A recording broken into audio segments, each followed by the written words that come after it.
Good evening, good afternoon, good day, depending on where you are in the world. Welcome back, and welcome to virtual northern... I think by now we're in southern Oregon. We're going to be heading south for the Chase the Cup, series as we head to Sonoma Raceway. Following the NASCAR Cup Series schedule, they are in fact in Sonoma this weekend for the race. A road course. Yes, stock cars. They turn right sometimes. In fact, they turn right a lot. This year especially. So we're going to be heading down there. Very scenic tour that we have in store for you today. Starting in the mountains, flying over a lot of mountains, and landing around some other mountains. You might say there's some, mountains nearby. Just saying.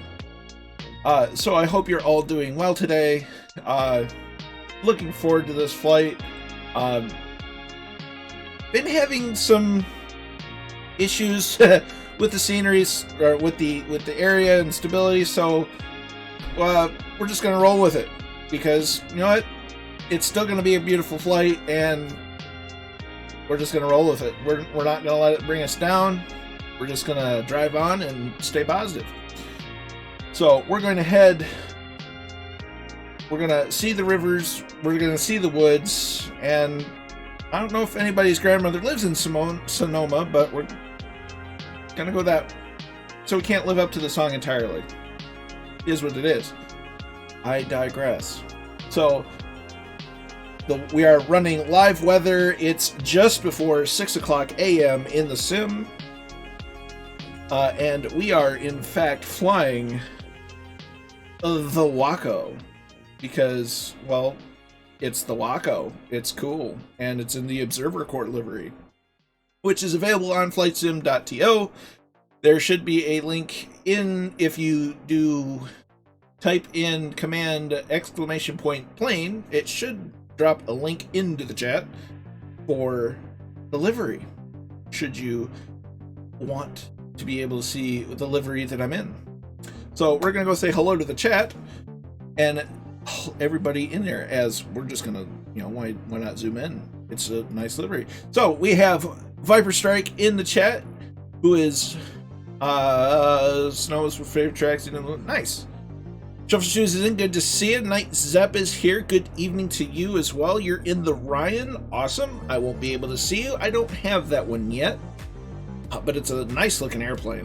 It's kind of on my would like to get list. Abnormal 34 is in the chat. Hello. Seamus McNeil. Happy birthday to Seamus. Everybody say happy birthday to Seamus. It is his birthday today. And here is to many more, my friend. Hope you are well. Waylon Yutani is in. Good evening. Down in front is here. Good to see you. Dangerous Brian. Hello. Foo is in the house. How you doing, my friend? Hope you're doing well. Hope work is going swiftly for you. Goblin's here. Good evening. Good to see you. Scorpio 49 with the 2-month tier 1 subscription streak. That's the word. I know English. Many thanks, my dude. Much appreciated. Ooh, I'm getting that notification that I can push out. Aha! Anyway, back to the chat. No LK is here. Good to see you. Yeah, the white shirt. I have rotating collection. I have my two-tone Murphy Route 66 shirt, especially appropriate since he's doing the Monday night series as a reverse Route 66, going from I was going to say from Chicago to LA, from the other way around, LA to Chicago. Are we going to see mountains? Well, you might see a couple. Dangerous Brian really loves mountains. Trek time on the West Coast. Yes, sir. How you doing, Kozaki? Hope you're well. Scorpio, I don't normally get up to fly at 0545. Well, that's why it's the sim. A lot of birthday wishes going out to Seamus. and well deserved. So yes, we're going to attempt to unmute Flight Sim, and we're going to get ready to go. Now, I don't know the weather, and I can't say as I recall seeing a windsock, because we are supposedly running live weather.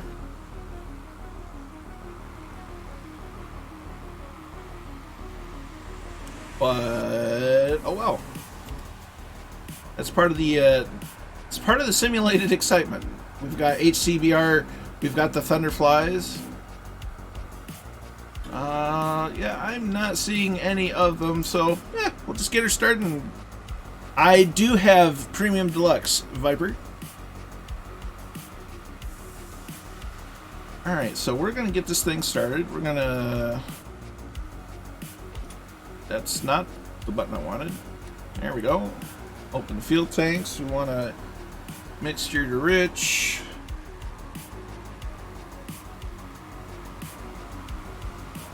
Crack the throttle a little bit. Garmin says it's 31 degrees C outside. This is California. So that's quite possibly the... Let's see, what is live weather? What is the weather? Is it going to tell me? I don't think it's going to tell me. So we're at high altitude, so we're a little above 3,200 feet elevation, and that's before taking off. So, woohoo! All right, so battery master coming on. We want the beacon light. We're gonna put position lights on. Should be good to go. Parking breaker set. Clear prop.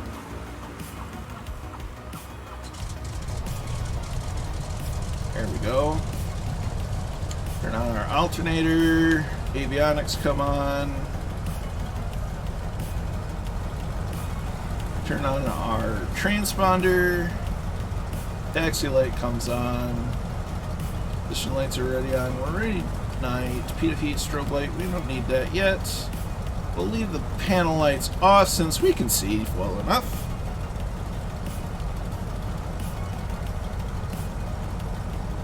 Let's see. I don't know if this can do anything. Nope, that's just gonna tell us the local time.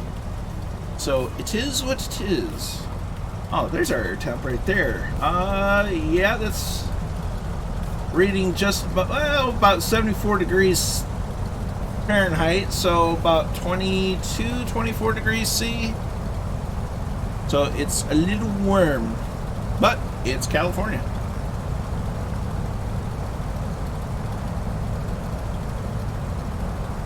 So we can hear all our other friends. So we saw Two-Tone Murphy fly the Waco yesterday, or not the Waco, the Stearman yesterday, and that was impressive. That's on the list of need-to-haves. Okay, we're going to make sure our trim is in neutral. Yes, I've seen that.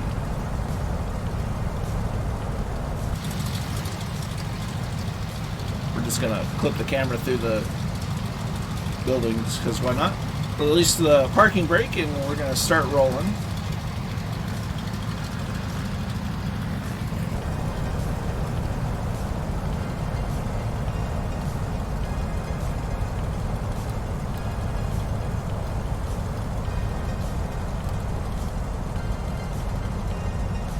Things ready, and so this should be quite the scenic adventure. We're gonna at least see Mount Shasta.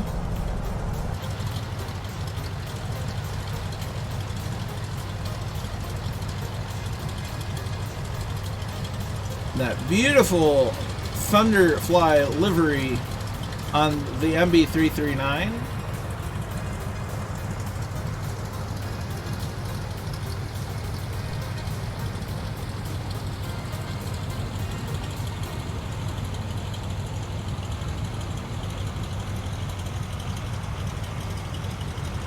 Just gonna use as much runway as we can, because this is not a long runway and we're in the mountains.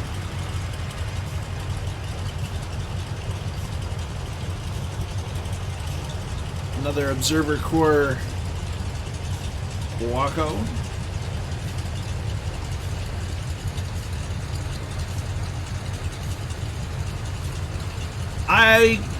It's possible. I couldn't substantiate any of that. Okay. A little more engine oomph. Need some engine oomph, please.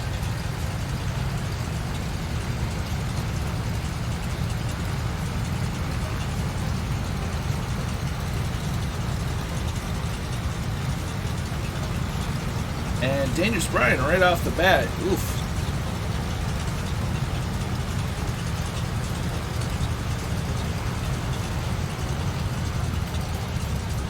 Alright, so we get straight.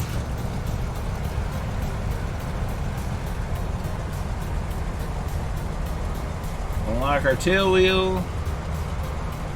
I'm going to give her a little bit of nose up trim. And then we're going to slowly advance the throttle.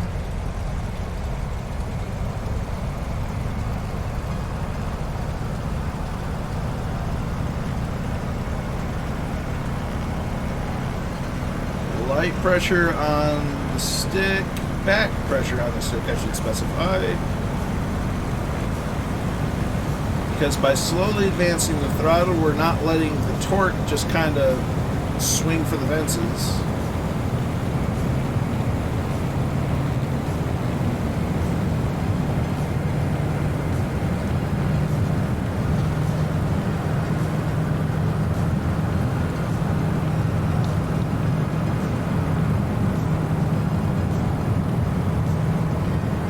All over the place, but it happens. And we're up before the end of the runway.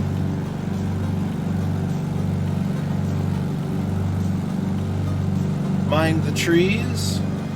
That's Mount Shasta right there.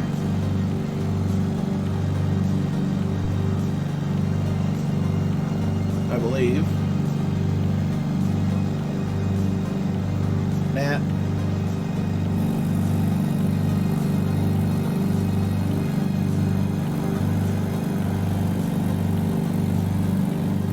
We're going to do at least one circuit of the airfield. Let Dangerous Brian catch up.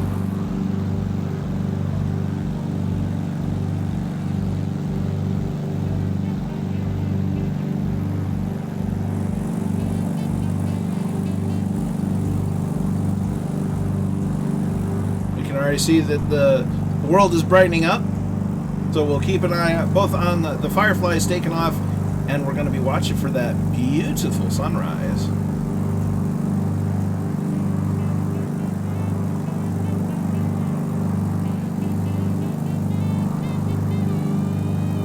She mounty. Mind the mountain.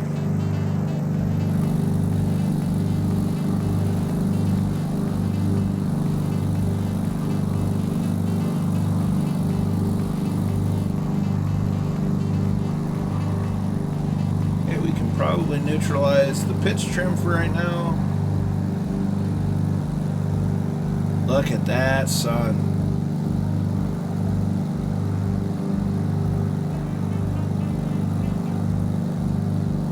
There's Dangerous Brian spun back in. Look at that.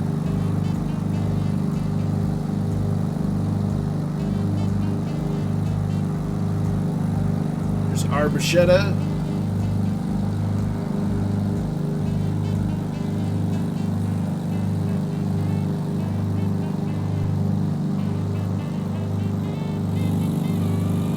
Look at that.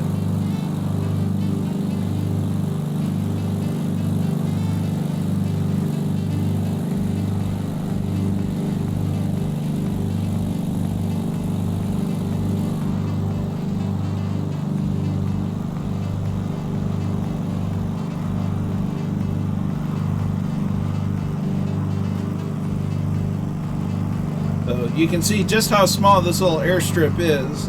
It ain't big.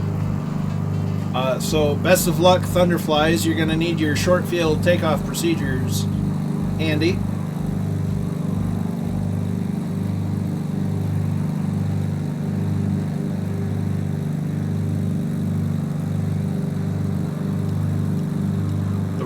ahead and make our turn to the left and head on course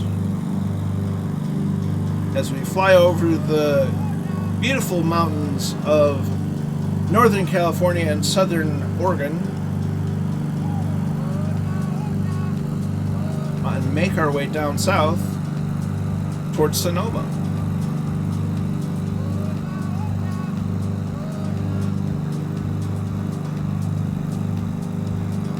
Little bit of, pardon me, nose up trim. Look at the reflection on the prop disc.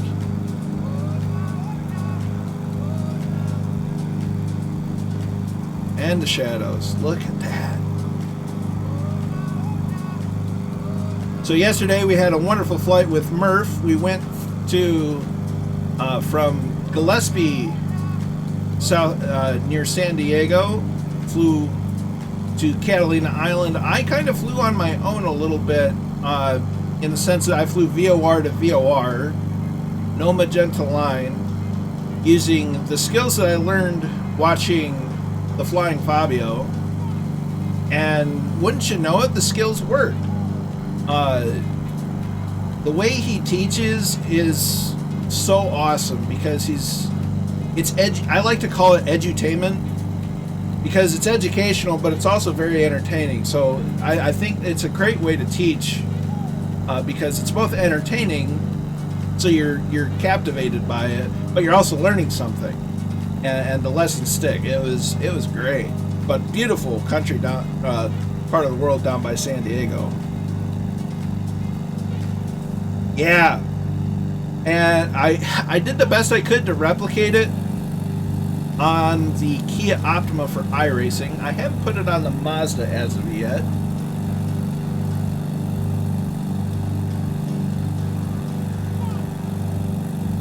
Seeing as most people that have been participating in the Thunderfly or the Firefly GP have been running the Kia, but we do run the Firefly GPs as a multi-car class sort of gig. Kind of let everybody of all skill levels participate, because it's all about the fun. Look at that.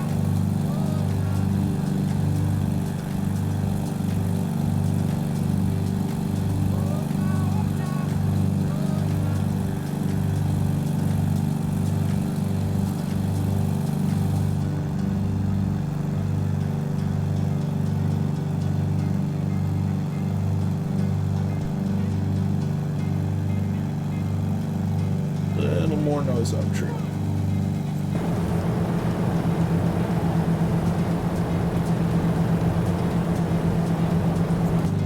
Luckily the skies are quite clear, so shouldn't have to worry too much about icing or visibility. But you have to watch the winds. The windage is real.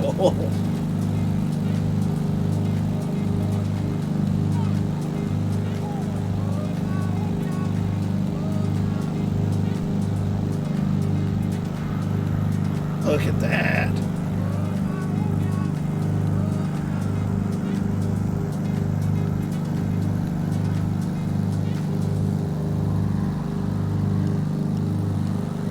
I can hear them. They're sneaking up. Well, with a VR CTD, oof.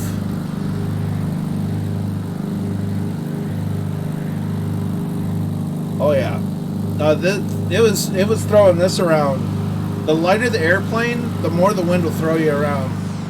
Look at him go.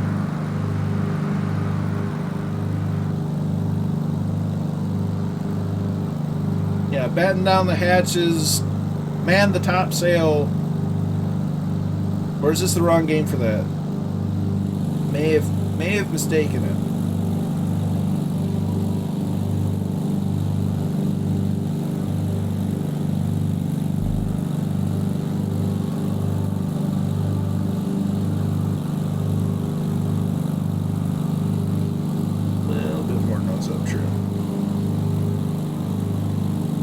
This is just... It's just pretty. What else can I say?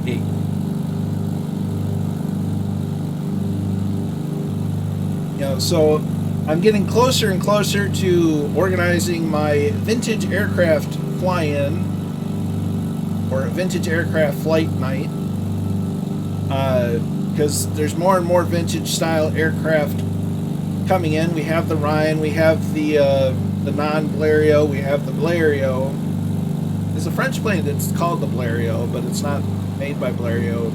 It was released about the same time as the Ryan was, but I can't remember what it was. It's kind of an odd-looking airplane, but vintage nonetheless. But you know, anything from this to the Waco to the Warbirds and whatnot, we're gonna have a vintage fly-in flight night. Caudron Rafale. Aha! That wasn't the Blériot at all. It was the Rafale. That's the thing I was thinking of. Thank you, Waylon.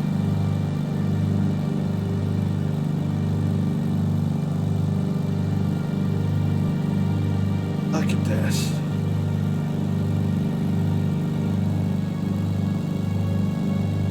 Whoop, mind the winds. It's getting bouncy again. We're getting the updrafts.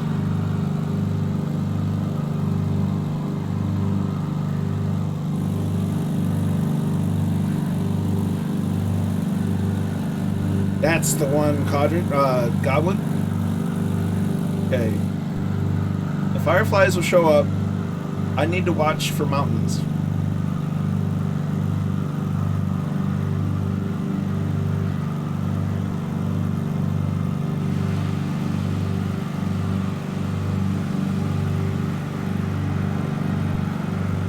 Look at them go. It certainly did, Kozaki. If it, you know, and Murph seemed to notice it, but I do think that the roll rate on it seems a bit too high, because, you know, a biplane doesn't have necessarily it's pretty heavy on the roll. I mean, even the Stearman, as maneuverable and aerobatic as it was, the controls are still fairly heavy in a lot of ways, so it just seems like it rolled too easy. Look at this scenery though, but it's definitely going to be and for the price that they've set for it, can't beat it. Absolutely cannot beat it. Just beat it. Not gonna get copyrighted.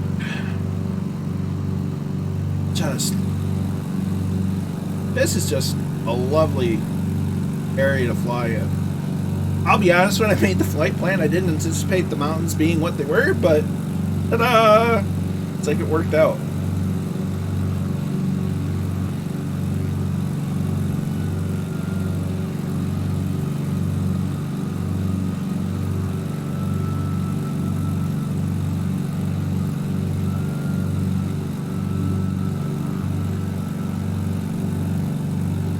As we fly away from Mount Shasta, looking at the sunrise.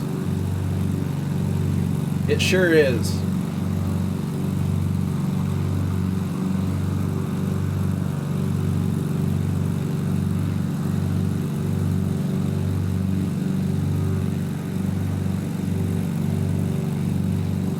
I mean, what you definitely don't need me to tell you how beautiful it is. But yeah, I just can't help it. It's just awesome. It's better than I anticipated. It might seem like I planned it. I didn't plan it like this. It just kind of worked out, you know? One of those happy little accidents. A happy little cloud. A bunch of happy little trees. There's probably a bunch of happy little bushes down there. It would make Bob Ross proud.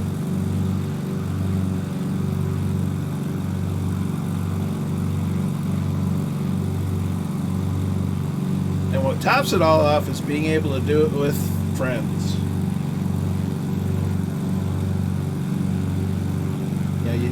You just can't beat that, being able to share something like this with friends.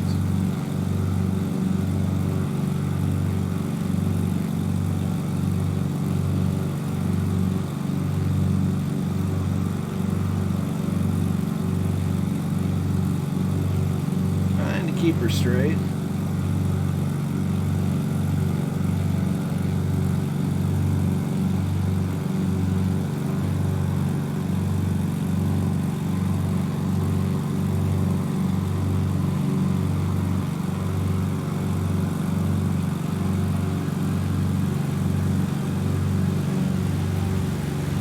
Hearing somebody.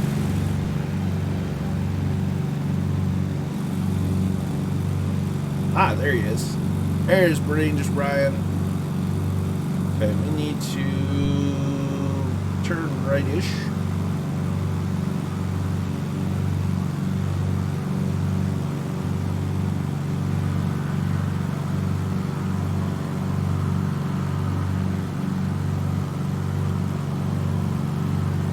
Absolutely stunning. Trinity Lake.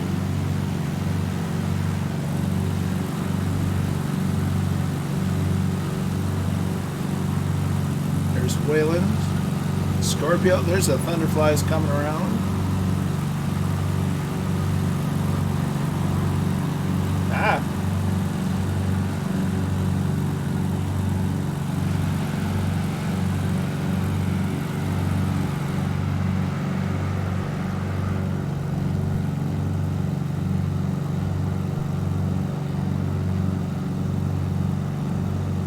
Beautiful, beautiful area. You got Redding down that way.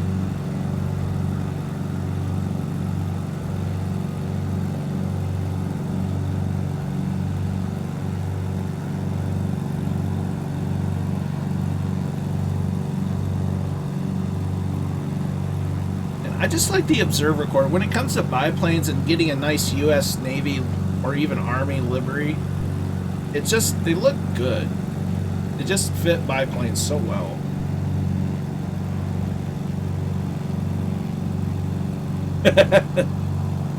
I can't say as I disagree.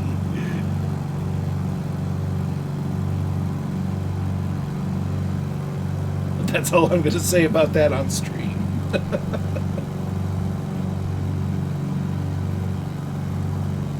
We shan't get too far into it, but I agree.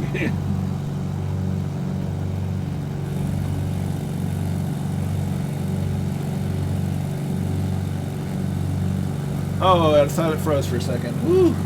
Way to get the heart going there, like some.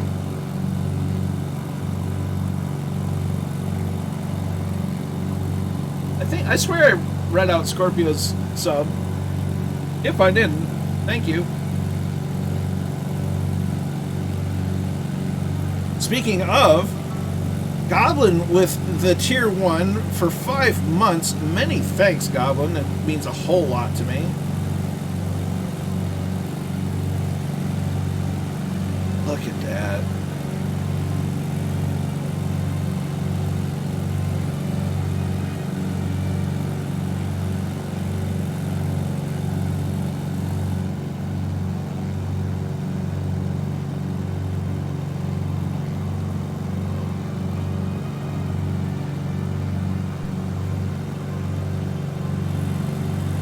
This beautiful area.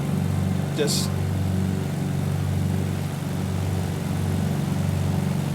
I mean, each part of the world has their own beauty, but you don't see this kind of beauty at 30,000 feet, let me tell you that.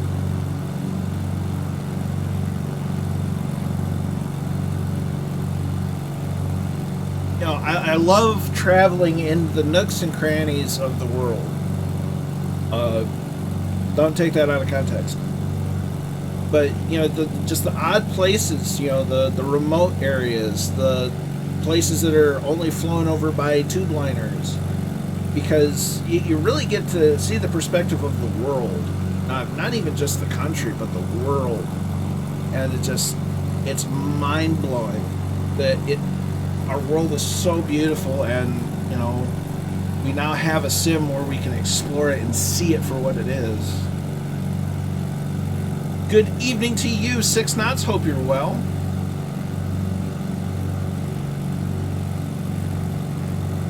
We're here heading into California, making our way down through over the mountains and through the woods and over some rivers to Sonoma Raceway we go.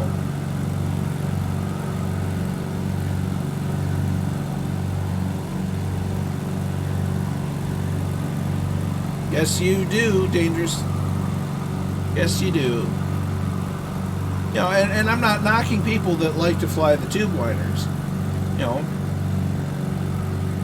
it takes a lot of learning to understand how to use a flight, you know, the FMS systems, and how to, you know, manage those kind of aircrafts. Granted, the newer ones are mostly autonomous by now.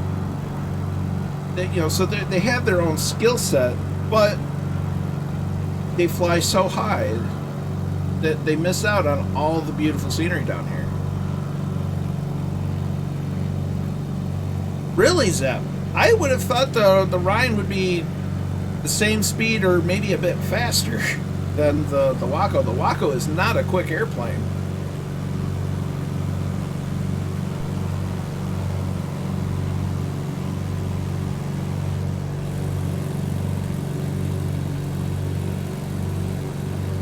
Really? Even with mixture leaned out?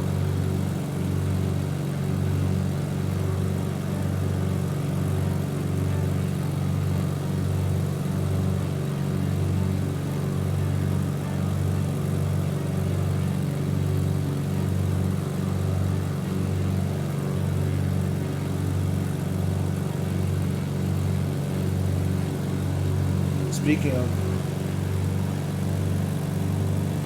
so you can hear the increase. I leaned out the mixture a bit, and we've got an increase in RPMs because we're sitting at almost 8,000 feet. Air's much thinner up here, so we need to reduce the amount, reduce the fuel to air mixture so that it burns properly. So we were chugging along. We're sitting at about 110 knots, or excuse me, 110 mile an hour, which is, I want to say, right around 90 to 100 knots. It really is Kozaki. And I know X-Plane announced or revealed, teased, whatever you want to call it, the new lighting engine that they're working on, and it looks on par with Flight Sim. But I'm interested to see if they do any kind of updating to the ground textures, trees, basically your fauna, or the foliage, the trees and stuff, trees, bushes, and grass. I'm interested to see if they do any updating to that to make it look nicer. I know that X-Plane is much more focused on systems and being a simulator, but we're in the day and age where we can have both. And, you know, I know iRacing even gets some criticism because it doesn't have, you know, the eye candy of games like Assetto Corsa or Forza, I should say. But it focuses on being a simulation first. So, but we do live in an age where we can have both. We have the technology to do it. So hopefully we'll see what X-Plane has in store. If they can match the VFR capabilities out of the box that Flight Sim has, I may have interest in it. If they don't, well, I'm gonna stick with Flight Sim because, you know, I can't justify, you know, another Flight Sim that doesn't match this. Strange cruising speed is between 123 and 153 miles an hour in the Rhine. Yeah, so it's probably a matter of mixture. Huh. It could also be wind. I don't know. I can't really talk about the Ryan too much in its performance. I haven't flown it, so I don't know.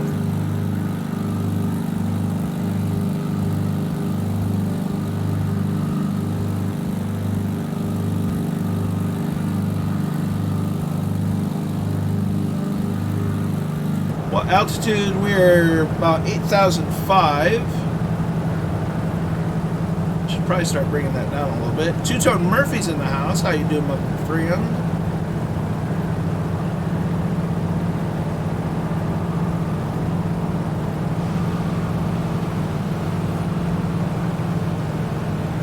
Flying.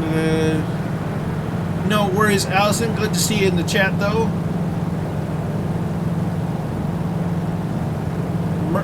Medical tests don't exactly sound fun, but good to see it in the chat. Sea level 97 was the max there too. Interesting. I don't know.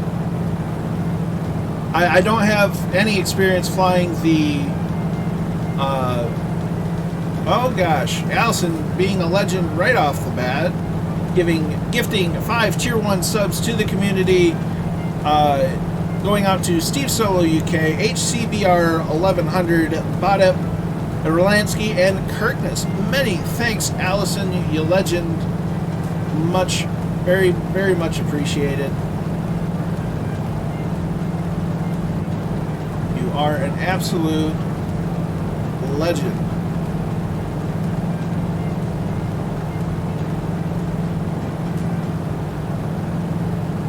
I feel like I've missed chat.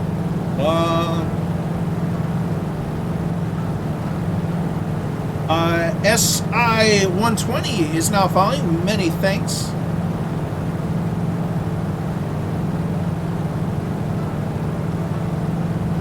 Try not to crash.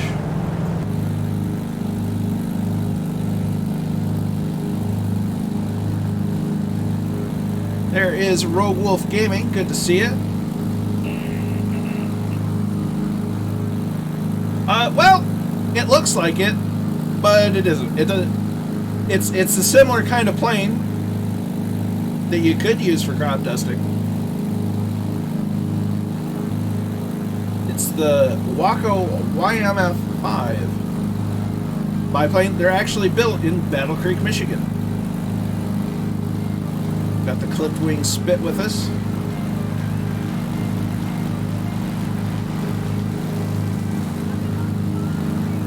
Or at least I should say the Waco Aircraft Company is based in Battle Creek, Michigan.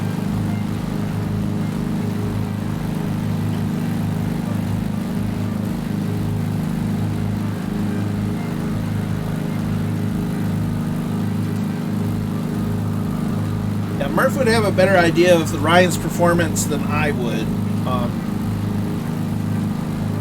The only other thing I can think of is reduce your altitude as low as you can go with the terrain, see what happens. With the leaned mixture.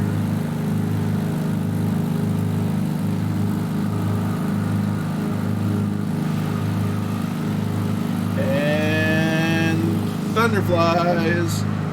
With one of them inverted. Skydive Man inverted. Nice.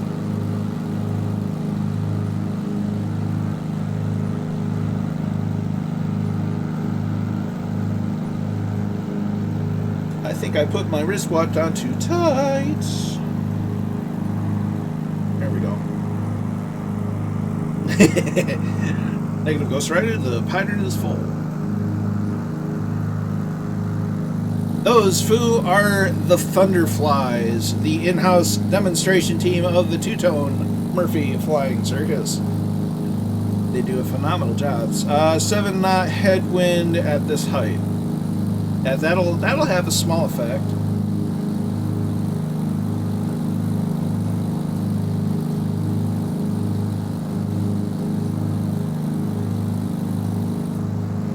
This is, and we're gonna get similar terrain the whole way down to Sonoma. And once we get to Sonoma, it'll start kind of having areas of flatter terrain, but we're still gonna have some beautiful terrain coming in. Absolutely, Food. That was 4, and we've had formations up to 8 and 10. of the Thunderflies. All flying together. Think Blue Angels, but not. Yeah. For the Ryan in knots, this gives 106 and 117 knots cruise speed at 6 to 10,000 feet. Only mounts to buzz for now.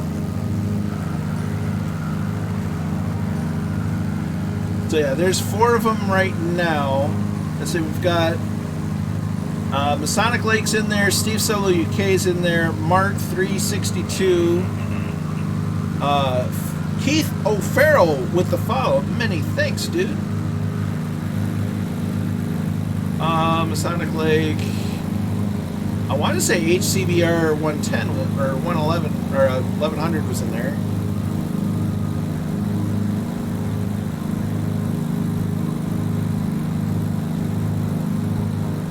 But they keep getting better and better, and they keep growing in numbers. I only wish we could get them in iRacing to do the flyover for the races. Draco Sensei is in. How you doing, dude?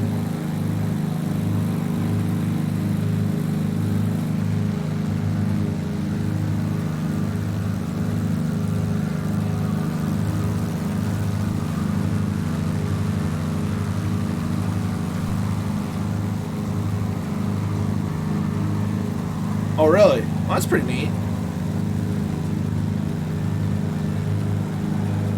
Okay, so we've got Masonic Lake, Skydive Man, Mark 362. Oh, they're flying so close together, it's hard to tell.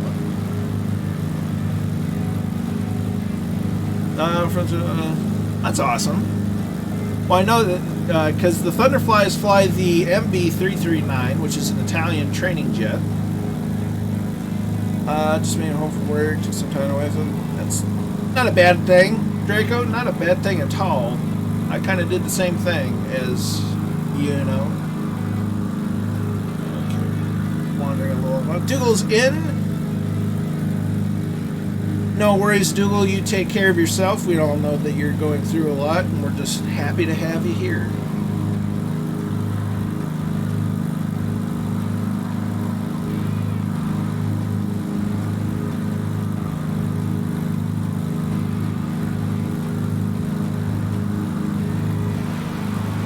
There we go. Yep, 4. So we've got okay, HCBR is in there as well. It seems like we lost Steve Solo. That's interesting. Wander a little closer to the magenta line.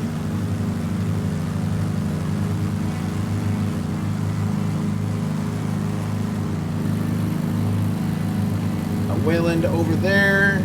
Druid's back there. We've got Rogue Wolf right beside us.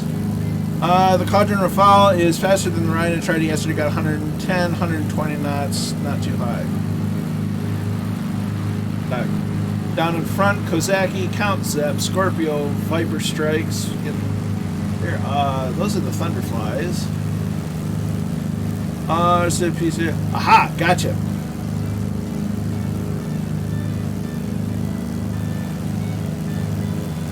So there's the Thunderflies.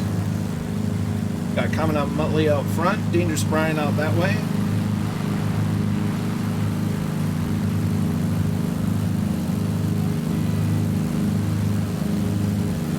Let's see, Arborchetta's down there. Viper's caught up.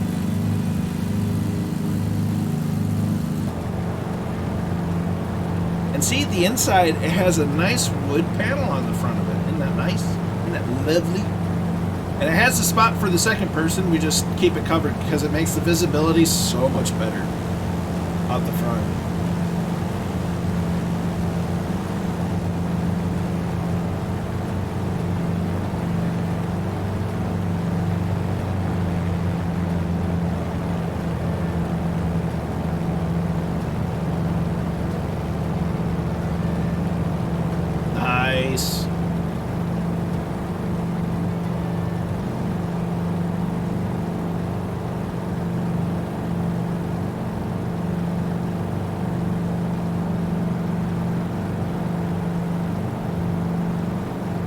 are getting bounced around a little bit because of the mountains. That's alright, it was expected.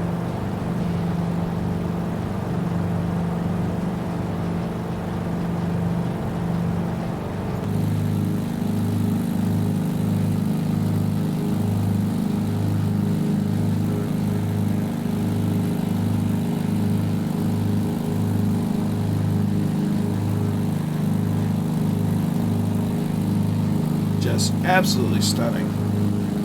So basically, yep.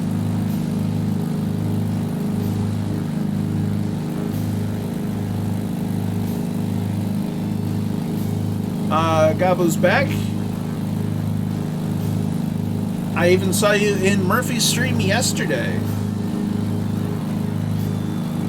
Yeah, but the Raphael was a racing trainer, wasn't it?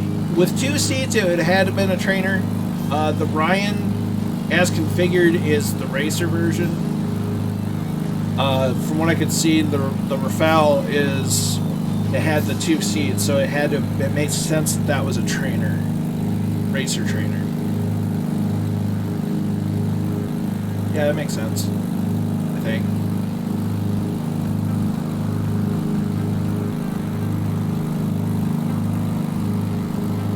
We're just gonna run with it. There's Rogue Wolf flying inverted.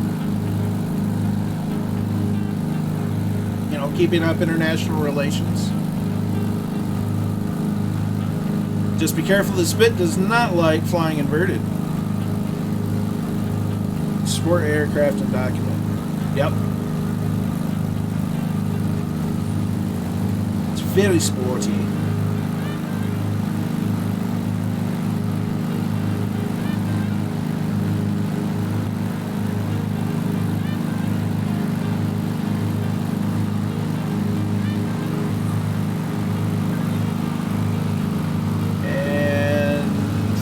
Thunderflies. 3 upright, 1 inverted. Nicely done.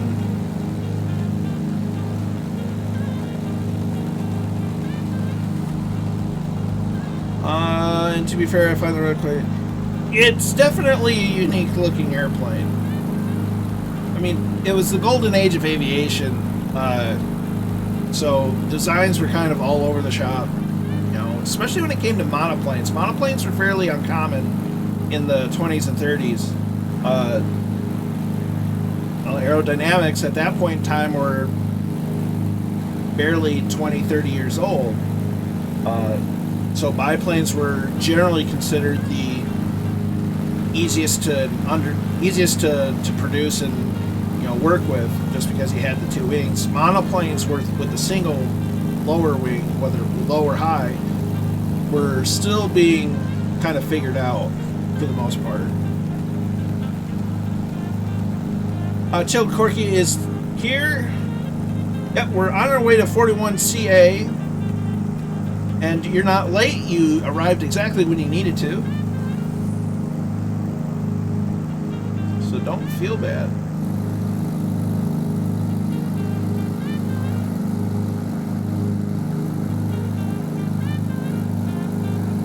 Probably should get a little closer to the magenta line. Make it a little easier to find the airport, you know. It's actually a structural problem to get a monowing that was structure, so yeah. Like I said, they're still figuring it out. You'd occasionally see a monoplane in World War I aviation, but it was still uncommon for technical reasons, as Wayland said. For monoplanes, once you start getting to the late 30s into mid to late 30s is when monoplanes were really starting to, no pun intended, take off, because they're starting to understand how to do it with the strength and what that was needed and whatnot, all the technical details. Catbat9 is in the house. How you doing, dude? Hope you're doing well. Roger that. Loading in. We're on almost. I think we're getting close to 41 Charlie Alpha here in Northern California. making our way to Sonoma Raceway for the Chase the Cup series.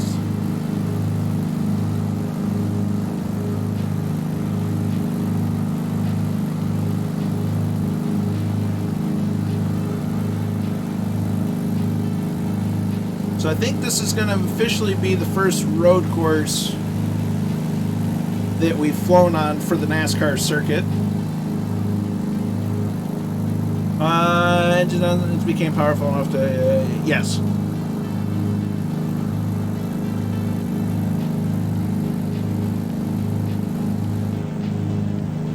So if I recall correctly, this airport's going to be on a river. So we're going to have a real nice, interesting approach.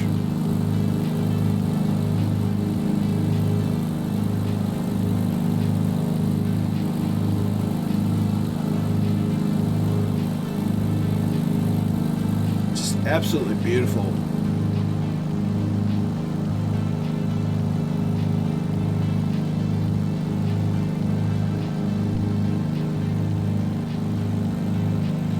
Technically, yes.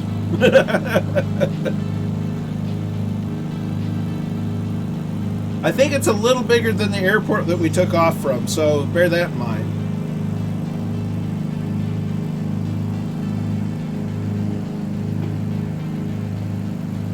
It's just at the bottom of a valley instead of the top of a hill.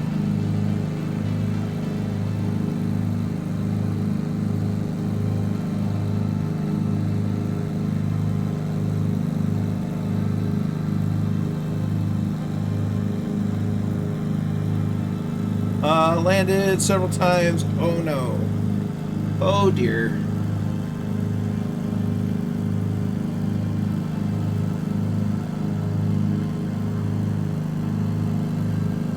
I decided not to take the walkout. Fair enough. I like a challenge.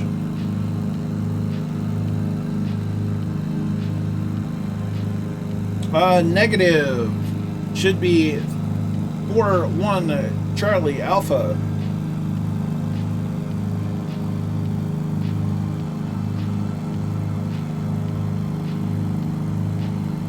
I need to go left. It was going to be 3CL2, but turned out to be a water airport, and I was having all kinds of CTDs in that area, so I said, nope.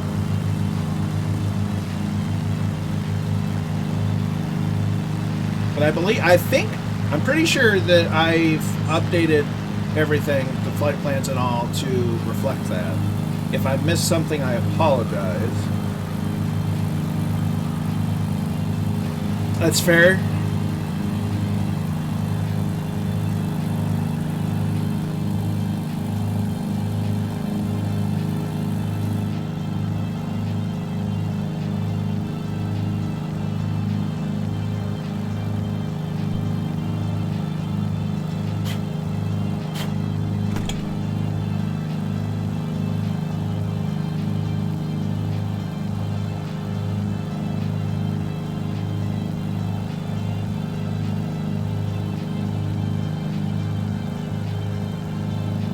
CH701, nice.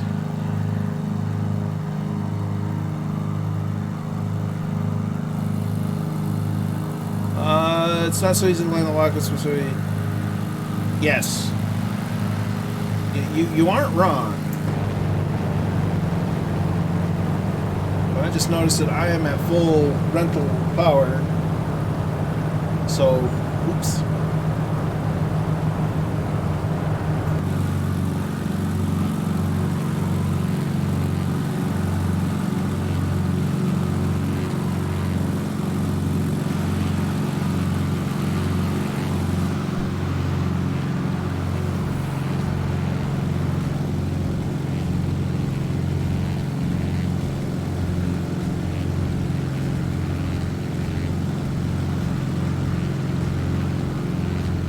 Look at that.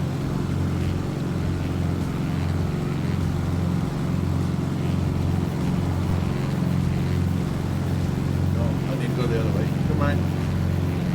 I really was. And I didn't realize it. I forgot to pull back on the throttle for the cruise. Oh well. Okay, so we should be getting near the area. It's at the bottom of this.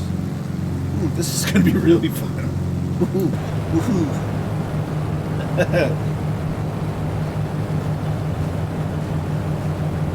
Woof.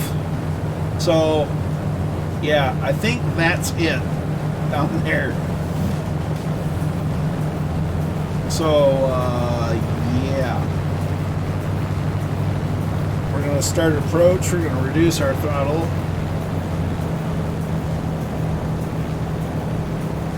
And we're going to follow the river in.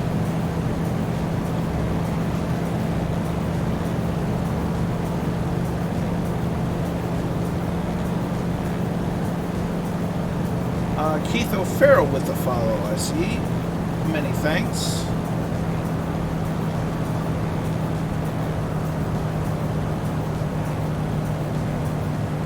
Oh, almost. Not optimal, yeah. So we've got the field in sight. Speed's going to be up a bit because we're diving it in.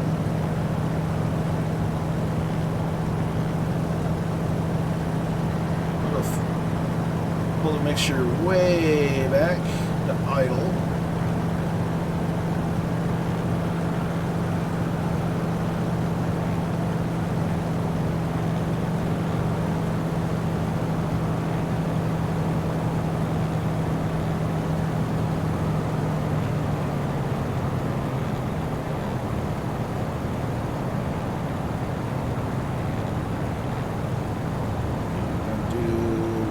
Slippage to lose airspeed and altitude.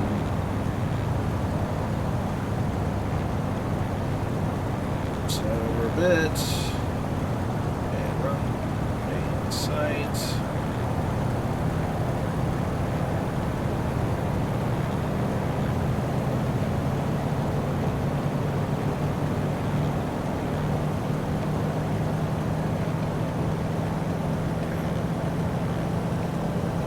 Start really reducing airspeed. Keep that slip going.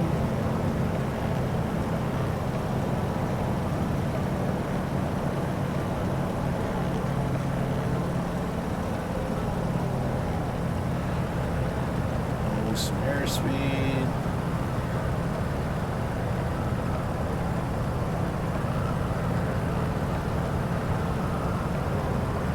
I'm not going to make this attempt. So didn't give the approach enough distance for the speed. I didn't lose enough speed and time. I'm going to turn around.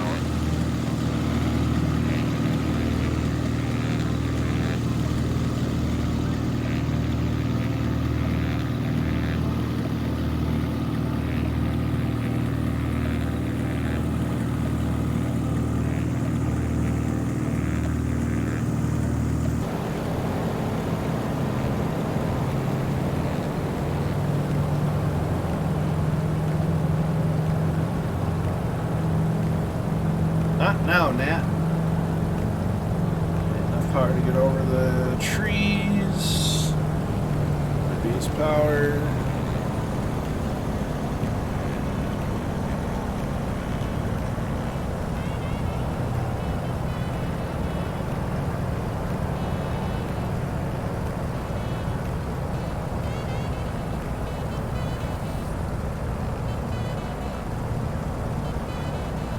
See the river amongst the trees. My Charlemagne. Amish shall be the rocks, the trees, birds in the sky.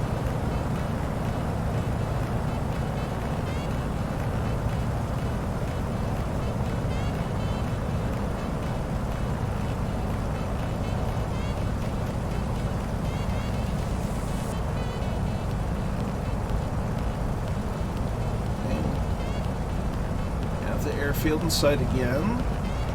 We're at about 85 mile an hour. keeping our speed up, which is good, which is what we need to do to keep from stalling.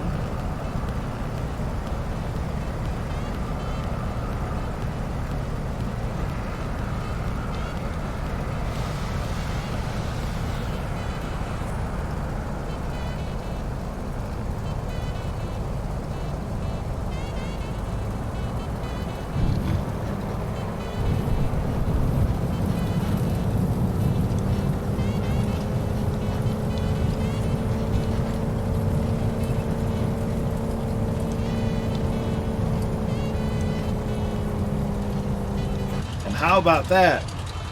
Wayland was worried.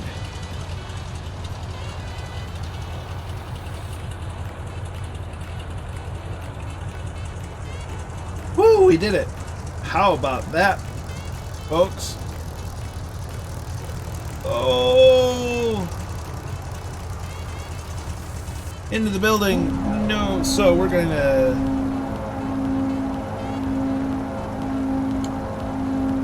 shut the aircraft down.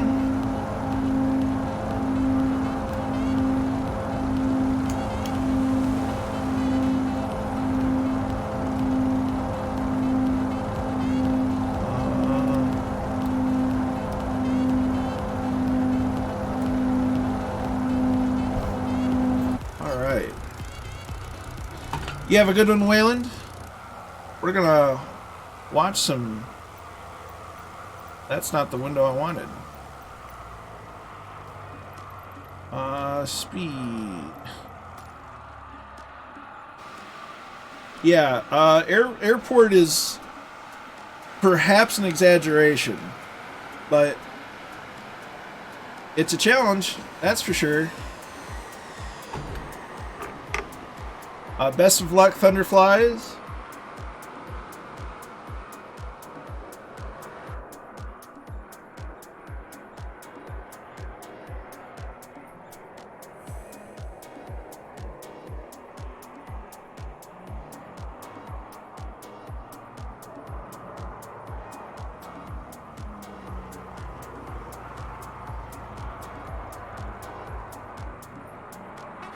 So 172 of Dangerous Brian. Nicely done.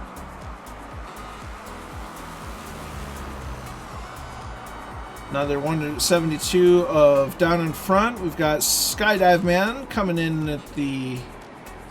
Oh, looks like Down in Front's doing a go-around. Skydive Man in the MB339's in.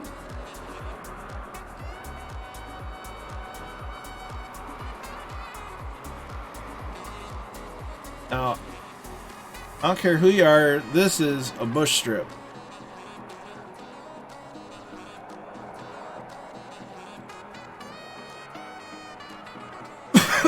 Pardon me. Murph's gonna have to try his hands at this one. Nice. There's Down in Front.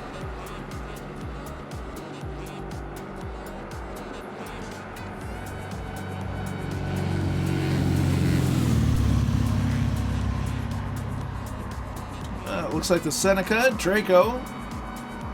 Nicely done.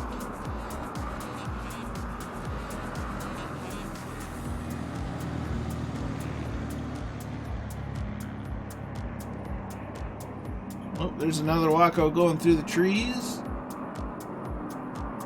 of Druid.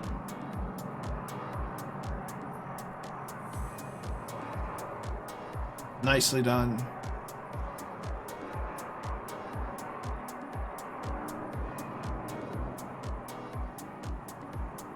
Got Down in Front coming back. Catbat 9 coming in.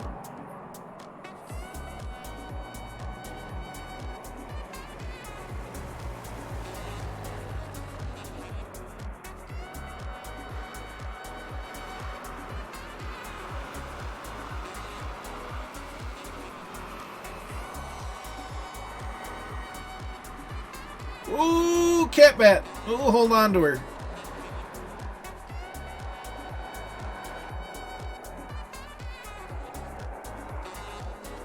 Nice job. All right.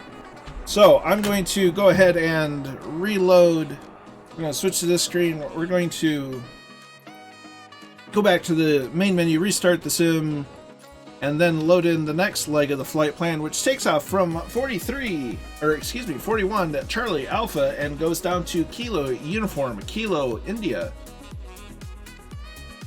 Continuing our flight down California to Sonoma Valley. It looked a little rough, Catbat. It looked a little rough, but you held on to it and you got it down. So, huzzah. All you need. Oh no, media source. Gotta fix that too. Whee! Okay. Right. Reloading this image. Now I get to, while that's doing, I'm going to reload my water, because I forgot. I almost forgot to refill my water bottle before the stream. Managed to do that. Didn't have time to flavor it.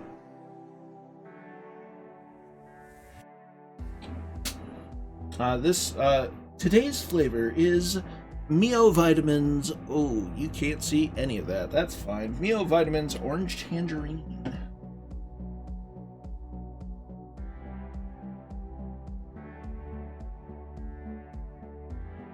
That's a fun little strip, isn't it?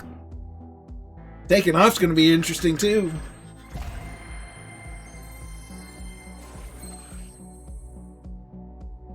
Not bad. Tastes like that. And my American friend viewers will understand this. The high C that you get at McDonald's. Kind of what it tastes like, except a little better. The Arctic Grape. I haven't tried that one yet. I usually stick to the regular Mios, not the actives or the vitamins. I used to do the caffeine ones, but I was trying to balance out caffeine intake to a certain degree. Here I am with, the science, but whatever.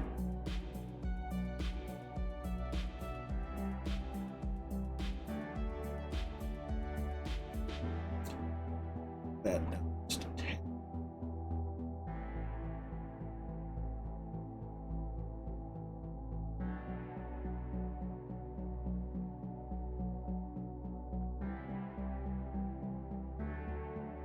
Little better.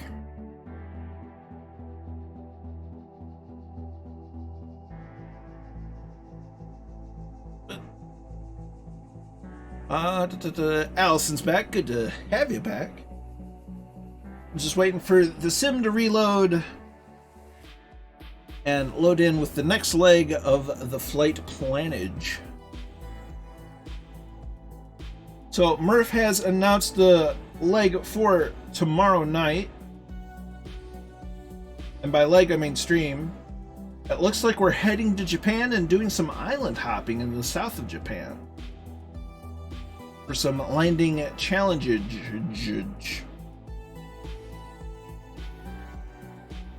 So that ought to be fun and exciting.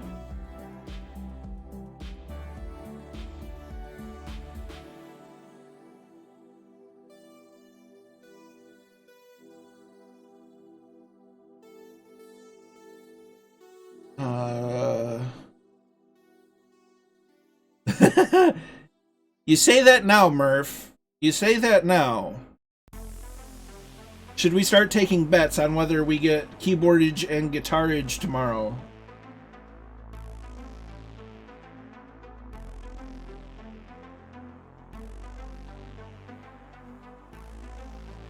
Don't forget, Saturday we do, when we continue the Chase the Cup, where we're driving around Sonoma Raceway, we also have the second installment of the Firefly Grand Prix, this time with the VW Jetta as an option, along with the Kia Optima and MX-5. I've opened it up to fellow sim racing friends, to the Tuto Murphy community, the Flying Fabio community. So if you know anybody that's interested in iRacing or that has iRacing, and might be interested in just some good old-fashioned fun racing, feel free to share the information. The information should be on Discord.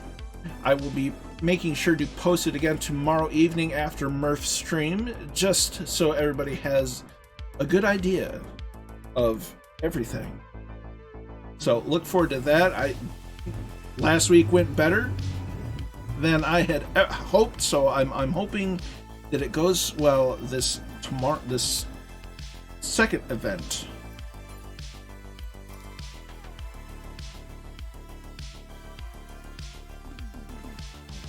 Where are you? Okay, so we're at 41 to there.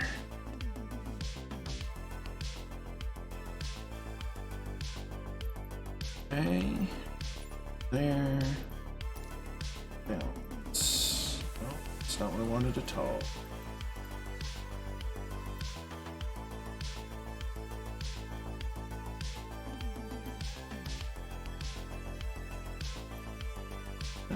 Gravity.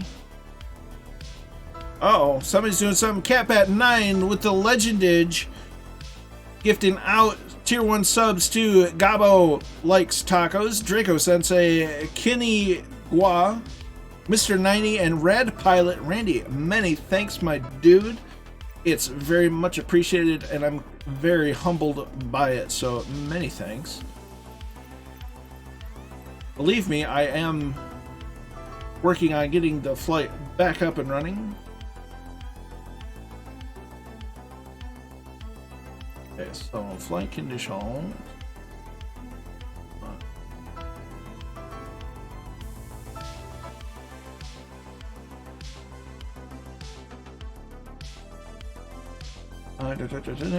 Stick with the right.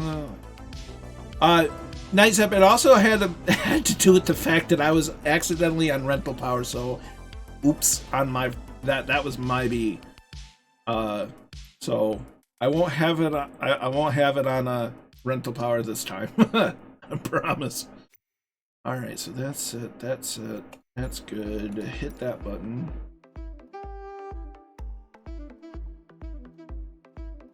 Catbat9 and Allison being legends today, being very, very generous, and I thank you both.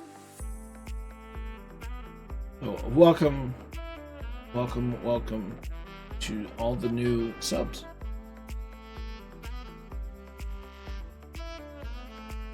If I'm Colonel Fork and I get subscriptions, should I call my subscriptions sandwiches? Makes you wonder. All kind of food related.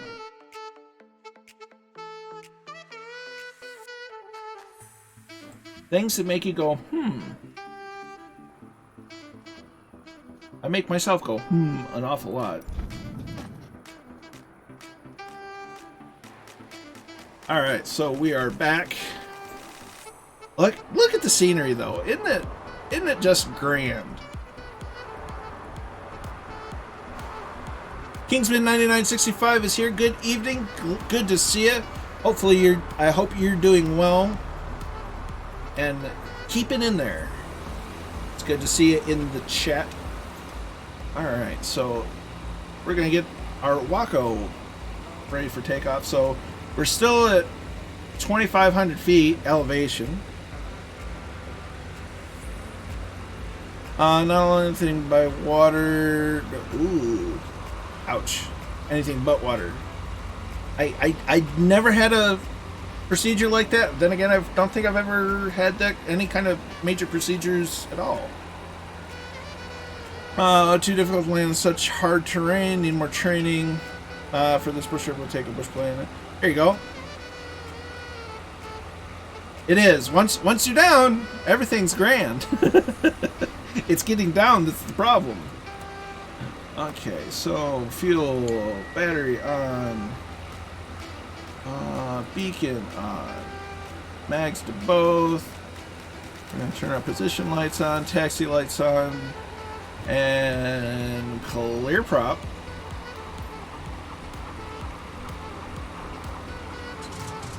Mixture forward. Throttle crab. Alternator switch going on. Avionics switch goes on.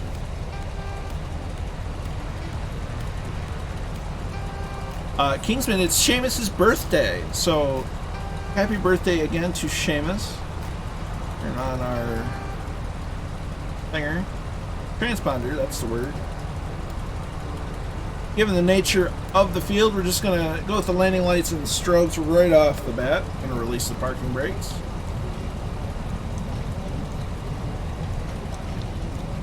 And we're going to... Basically, we're going to take off opposite the direction that we landed in, just because that's kind of where the wind's coming from. And we're going up a hill, so we need to add a bit of power.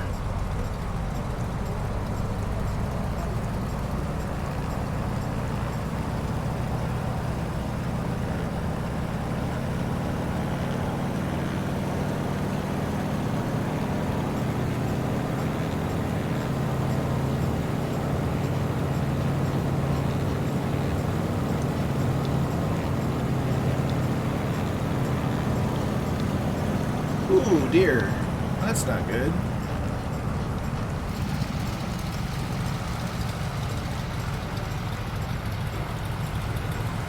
There's an L19 on a takeoff roll.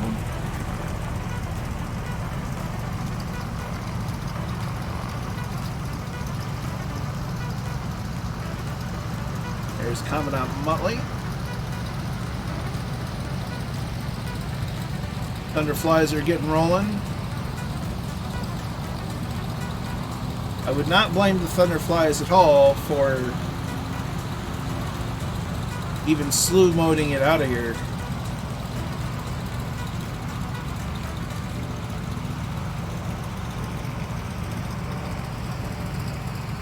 Okay, so we'll call it right about here. We'll let the Thunderfly go. Which doesn't seem to be showing in the Thunderfly livery, so that's interesting.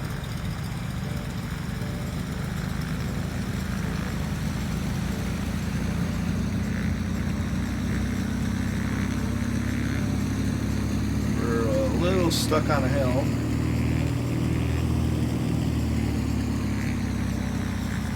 Gotta watch the sharp turns in the Waco.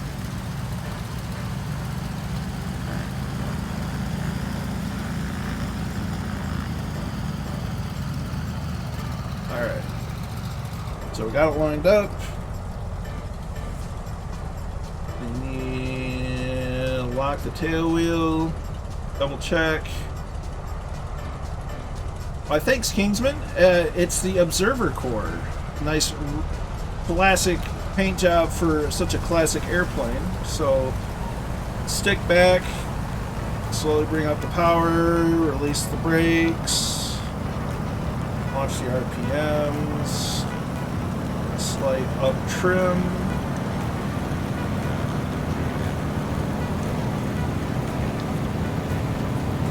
Slowly bring in the throttle. There goes the Thunderfly, there goes another one.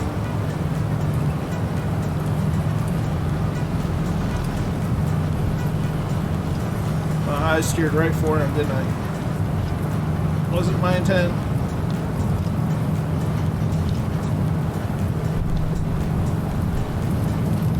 Oh, this is going to get real interesting real fast.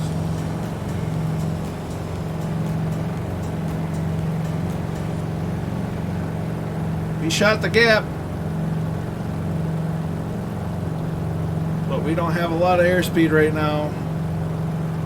So we're gonna follow the river. We're right on the edge of stalling.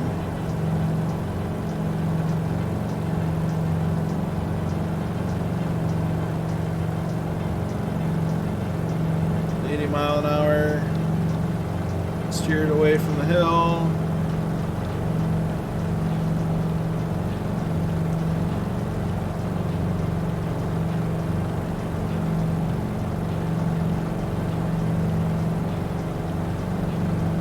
Oh gosh.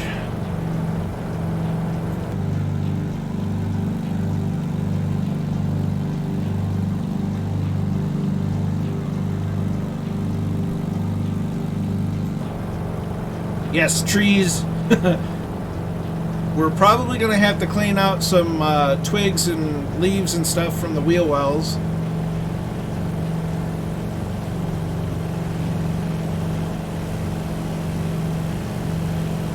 Not to mention a change of pants when we get to the next stop. That was that took a lot of luck. The logs are really, yeah, they are.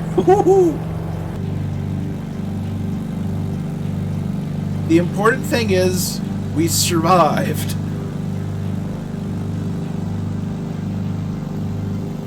Okay, before I forget, we're going to reduce engine throttle to, we want 1900 RPMs. We don't want full beans, but we don't want to slug around either.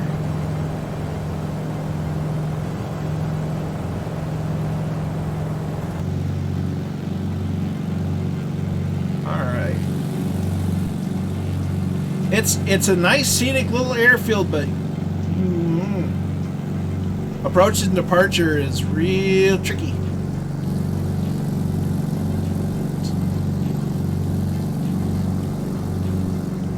There's really no good way to get in or out of there. So we're going to just go ahead. We're going to follow the river for a little bit until we get clear of these mountains to the right.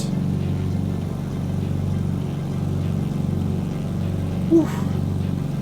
That was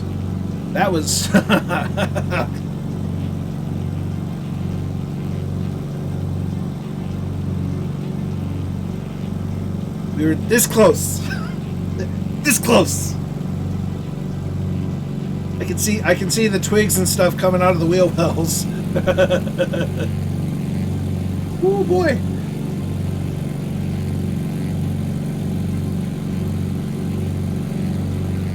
Well, and I managed to resist the urge to do the natural instinct of, oh, I'm going to hit something. And the natural instinct is just pull back. And you do that, you're going to stall, and you're definitely going to hit. So I turned. Not drastically, not quickly, just enough to miss. And I aimed for whatever gap I could find. I would not want to deal with that. Of course, no. I wouldn't want to deal with that in anything faster. I don't know how the Thunderflies did it. Landing's easy, taking off.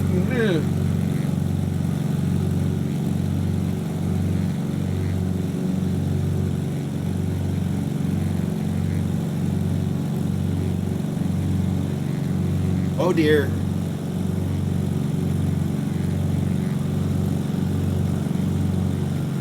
Okay, so let me double check. Engine power, engine's right about where we want it.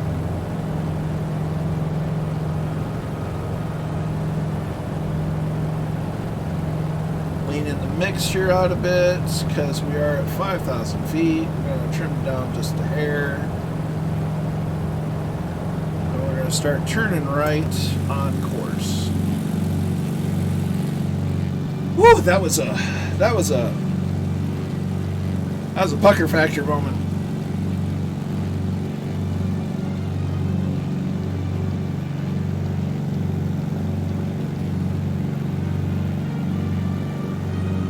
So based on, when it comes to Saturday, based on a recommendation from Fu, I have a new thing so that I can hit the brake pedal as hard as I want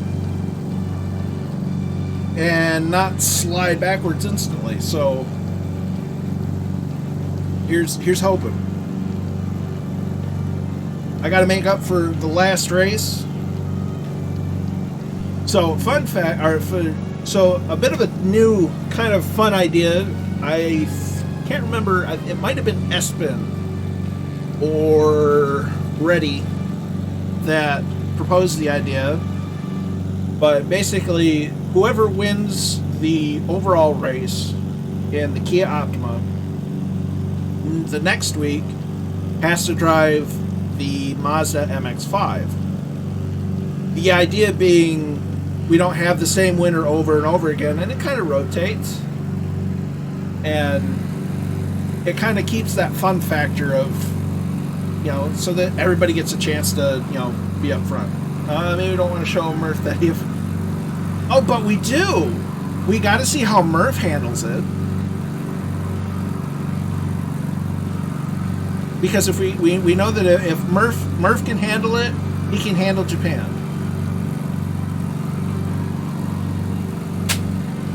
Missed. They've multiplied. There's now 5 of them.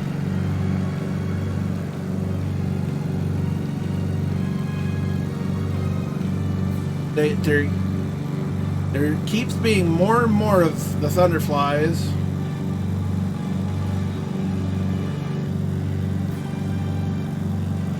And they keep getting better and better.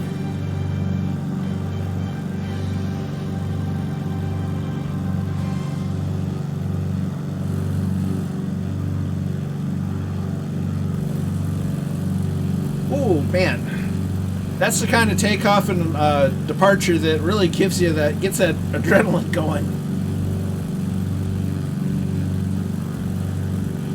I mean, they're all kind of stunt pilots and demonstration pilots already. So speaking of that though, I've proposed this to the Flying Fabio, and I know I've mentioned it to Murphy in the past. We're going to start talking about a community event flying into Oshkosh, and my idea is basically we all come from if there's like 4 major streamers streaming the event, kind of like what we did with the Spitfire. They all start in different places, and we all converge on Oshkosh. But we also have the Thunderflies, so we already have a demonstration team. And if we get a bunch of people, a handful of people that want to do like solo demonstrations with like warbirds or whatnot, we can have ourselves a little air show and treat it like the real Oshkosh. Because we are planning a Firefly meetup in Oshkosh in 2022. But what fun would it be to have a huge virtual Oshkosh amongst our communities? I think it's a lovely idea, and I think now's a good time to start planning it, because real Oshkosh takes place the last weekend of July. So if we have it, maybe the week before, or even week and a half before the real Oshkosh, have a big flight sim community Oshkosh event, I think it would be a lot of fun.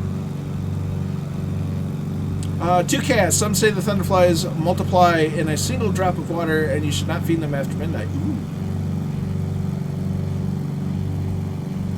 So yeah, I'll get with Murph about it, and I'll definitely try to figure out a way to... Murph was probably going to be better at coordinating, maybe get guys like Forder. I guess Forder has his own event, but I don't know any details about that. And I don't know what kind of rule set he's thinking. But then, getting guys like CD and Fabio, and I mean, who knows if we could get MSFS official about it. But have an awesome community event where we all fly to Oshkosh from different areas and bring our communities with us. I think, that'd be a fantastic thing to do. And, a good way to bring the community together.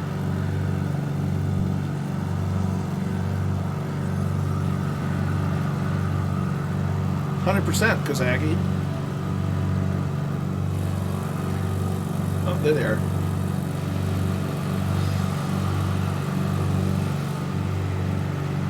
And 6 of them.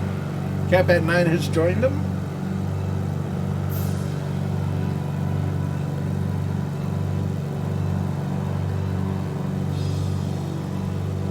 And the sub idea to a virtual Oshkosh is everybody's in, we run the gambit on different things. You know, so if you want to show up in a Piper Arrow, you can. You want to show up in a Bonanza, awesome. You want to show up in a Warbird, go for it. You want to be in an Islander, have at it. You know.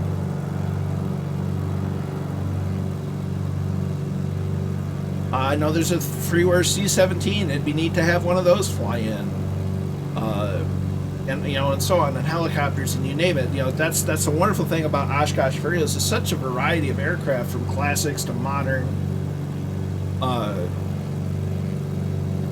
general to you know, general aviation to military, even some commercial. You know, the sky's, no pun intended, the sky's the limit when it comes to what you can fly into Oshkosh and what you'll see. Well, I'm sorry about the CTE, Noel. I'm glad to have you along, though. You take care, and we will catch you next time. Terribly sorry about the CTD, though. They're never fun.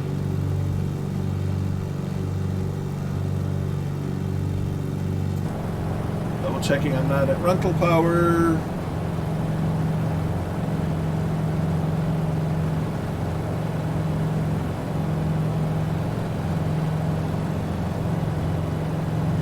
Transponders on altitude. Yeah, we're good. Burning about 12 gallons an hour.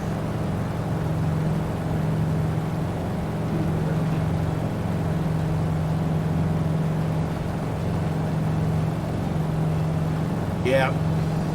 Sometimes that's just the way things be, and it sucks.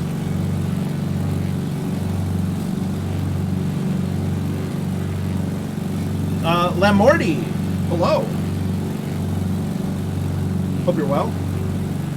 Why, thank you. It is the Coronado Waco YMF5, available in the InSim marketplace. Reasonably priced and fun to fly. Bit of a challenge on takeoff and landing, but I think it's worth it. I am virtually drenched in sweat now, finally having cleared that valley. Yeah, she gets the blood pumping, that valley does. The approach, I dare say, the approach is easier than the departure. Even I had to go around before I had a landing. I just didn't lose enough altitude. I could have lost the altitude, but I would have had way too much speed.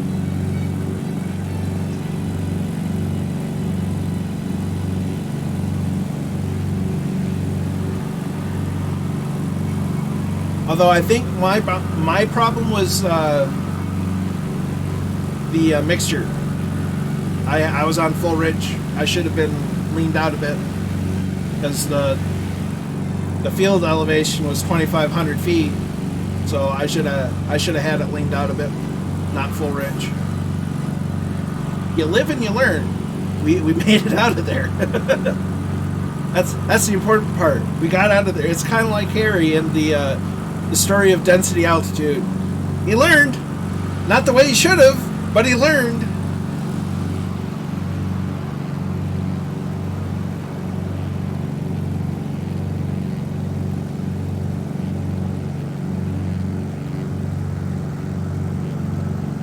You're absolutely correct there, Kozaki. I bet I would have had a better departure with a Caravan. But it was fun. That's what we're about, right? It's the fun. And we didn't crash.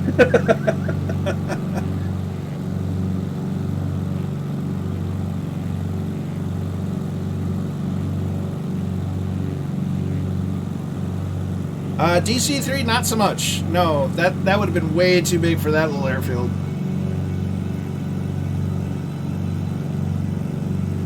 You know, DC-3s can do bush flying, but they're still a big airplane.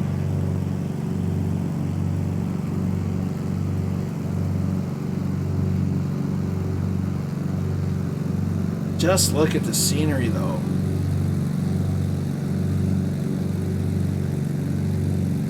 Don't you love it when you plan out a flight and the scenery turns out better than you were anticipating? That's kind of how tonight's going.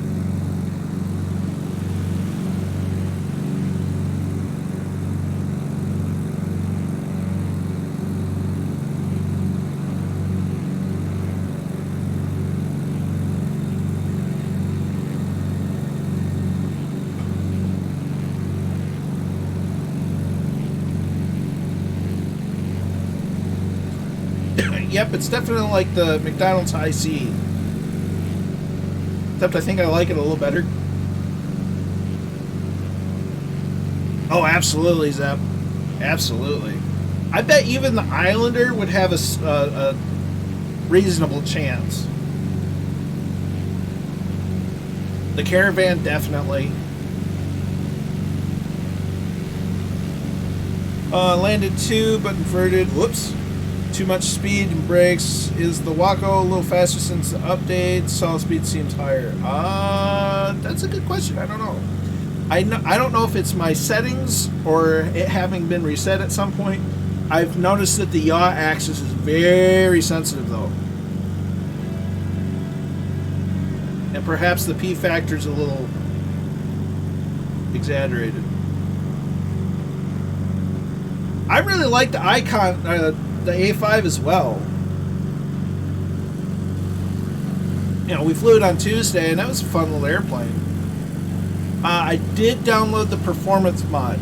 I was reading the specs on it on Wikipedia, and apparently I don't know if they offer a higher engine, so I'm kind of like, but having the extra power would be nice. I did it more so to get the avionics package. I kind of wish they would be a one or the other instead of just the both. So if you wanted the performance, you could get just the performance. If you wanted just the avionics upgrade, you could get just the avionics upgrade. But, you know, I did it for the avionics. Oh yeah, the CH-701, that's its bread and butter.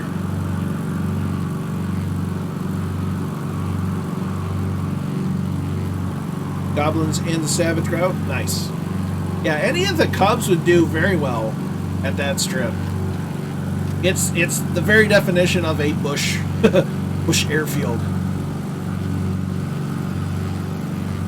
That's not something you take a bonanza to. Harry from the FAA training video about density altitude. Seems I don't have the latest version of C++. Aha.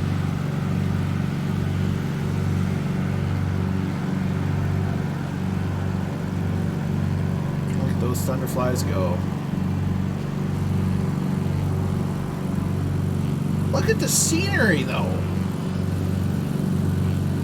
It's just beautiful whatever way you look at it.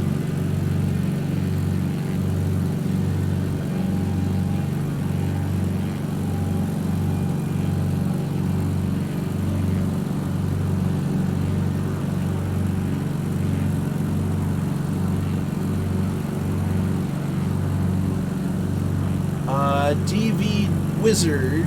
I don't think they're flying with us.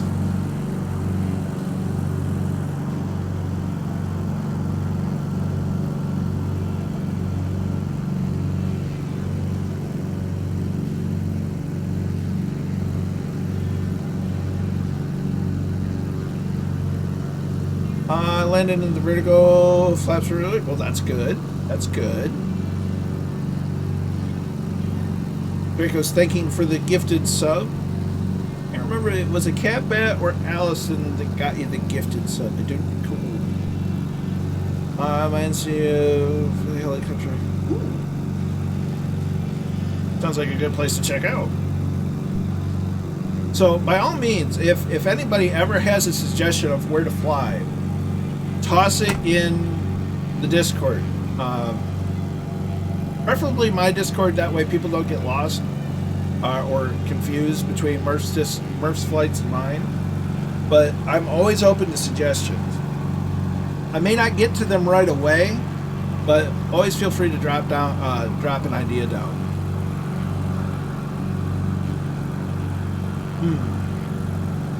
Well, either way, happy day. Oh dear. Do I do YouTube? I upload my I usually upload my streams to YouTube, but that's about it. Oh yeah, Goblin, there's lots of places to fly. And I mean, we got the whole world at our fingertips, essentially.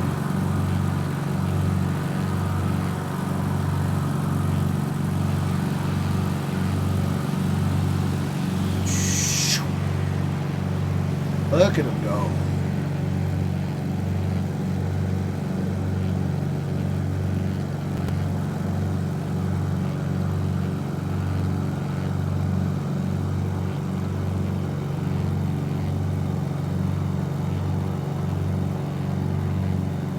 It's getting warm. It's getting into the PM hours and the sun's right about that direction from me. And my window's right here, so it's getting into the warm hours of the night. So I got my little fan. If you hear a weird, maybe a high-pitched noise in the background when I'm talking, it's my little fan that's over here. Because, so I don't, fry. Where am I flying to? We're currently en route to Kilo Uniform Kilo, India. Eventually, we're going to make our way down to the Sonoma Valley in California. And check out the Sonoma Raceway.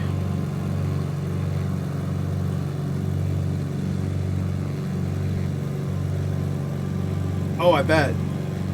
Interlaken. I think that's one place I flew a lot of in. Flew around a lot in Combat Flight Simulator 1. It was really beautiful there. I don't think I ever found it in regular flight sim though. I'll have to look for it. Landed at the Godforsaken Airport in Africa today. Have a look at the picture I posted to you. Roger that. I'll have to look at that after the stream. I think I saw it briefly while I was getting my stream up and going, but I'll have to give it a thorough look.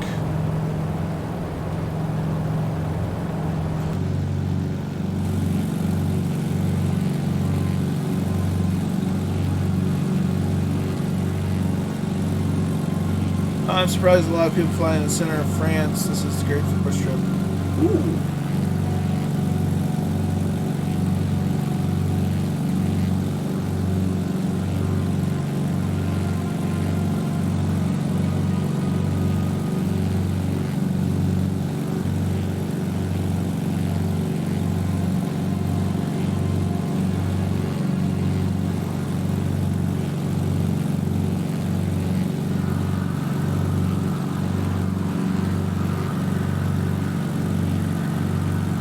Valley.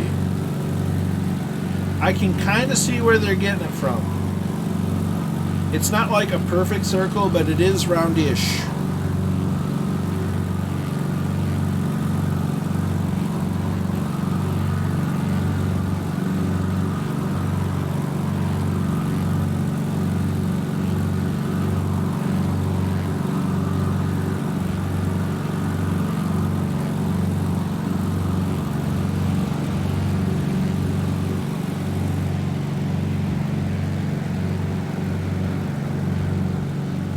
Just keep getting better and better, folks.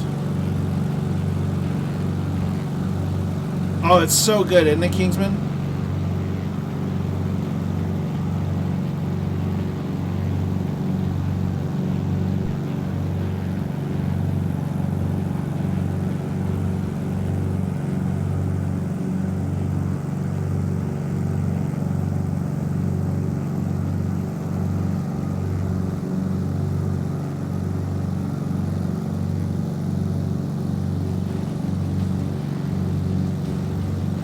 Don't forget to stretch out a little bit. Check your posture. Hydrate.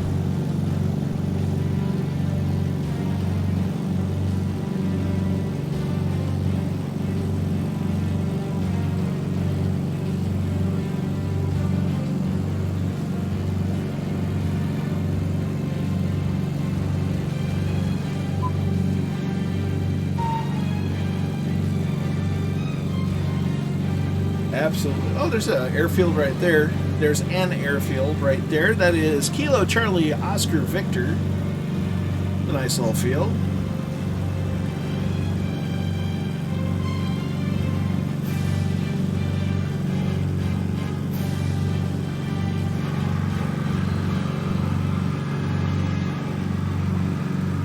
If Switzerland wasn't so expensive. Yeah. It has its moments. I don't want to say anything too good lest it prove me wrong. But it's been behaving well enough, we'll say.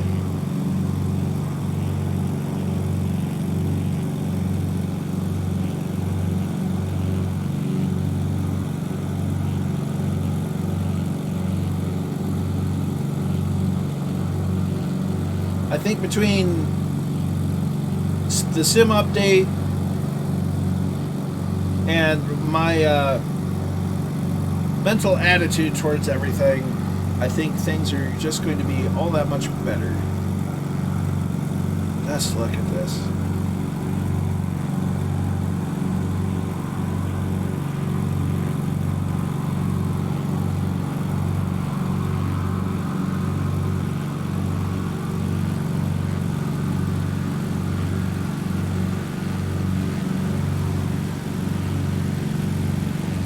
Somebody.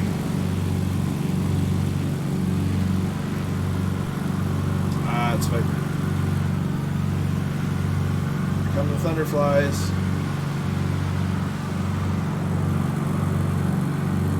Very nice, very nice, great success. I have a short movie I want to reshoot flying at Interlock, and I shot one version of it 12 years ago on MSFS. Yeah, I love the 1O Kingsman. I loved it when it first came out, then other things started coming out, and I kind of got neglected. You have a good night, Allison. Thanks for coming in the stream. Many, many thanks for the gifted subs. You rest well, and well, we'll see you after your stuffage tomorrow.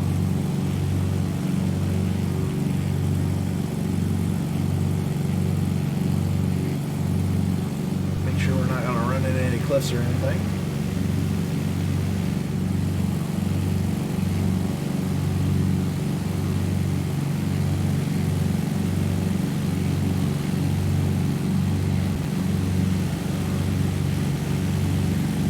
We'll go over here. No.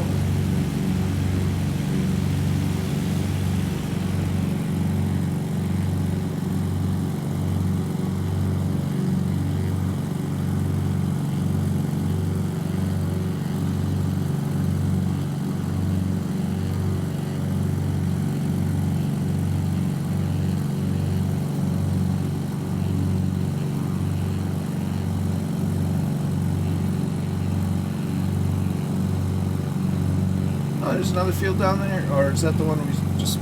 No, that's the one we just flew past. Don't mind me. I've often said I'd lose my head if it weren't attached to my body.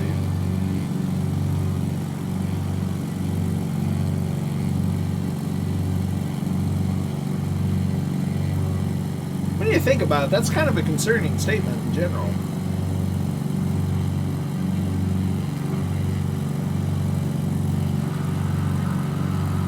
Yeah, that's very high C tasting. It's not bad, but it's interesting.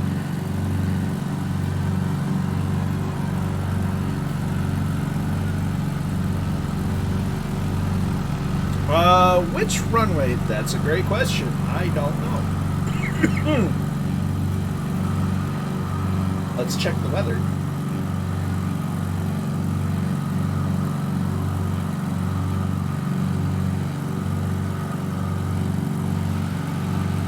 Let's see.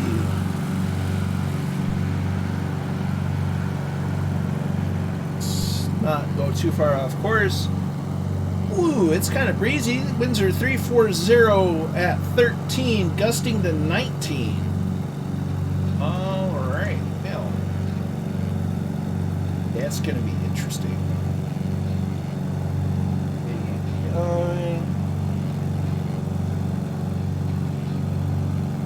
let's see, Ukiah Municipal. It has runways of 15 and 33, so it looks like runway 33 is going to be what we want, which means we'll probably overfly and have to come back.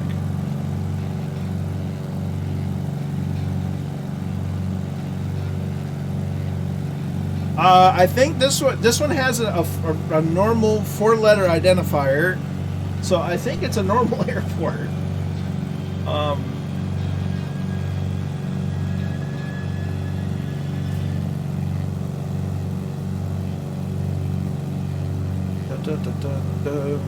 Stay on target.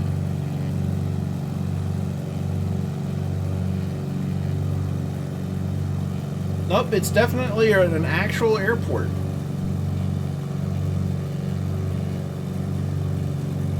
It actually has a town around it, so it's not somebody's backyard. There's a Home Depot nearby. Just to the south, there's an animal shelter. There's a Walmart right next to it. Costco. Home improvement store. FedEx. Ooh, FedEx actually has a facility on the field. How about that?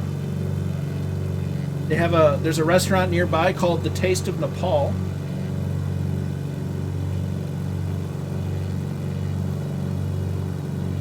One five landing. It has a 1.5 or 3.3, so we're going to land on 3.3 because the winds are 340.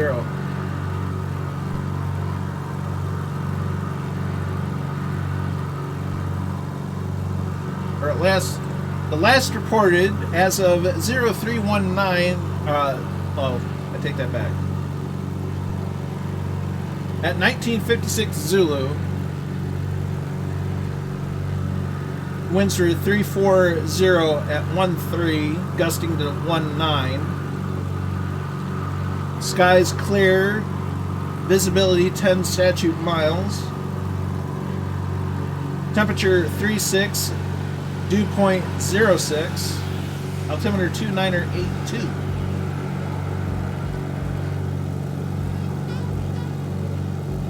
Yes it is. We are flying visually.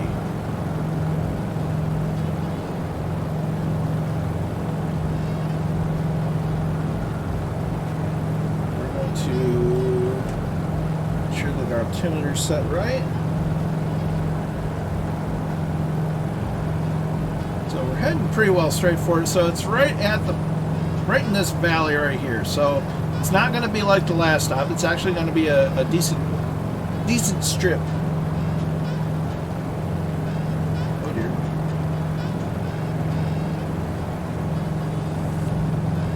So the dimensions of runway 1533 are 4,420 feet by 150 feet, or 1,348 meters by 46 meters. So it's a good runway.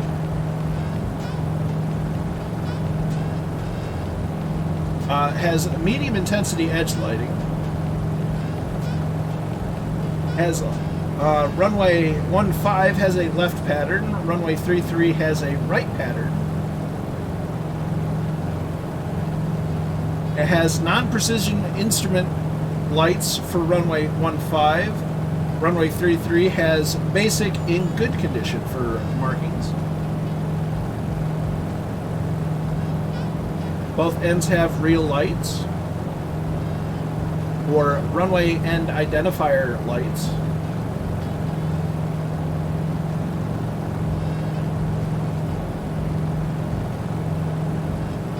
Well, glad to have you back even as a spectator, Noel.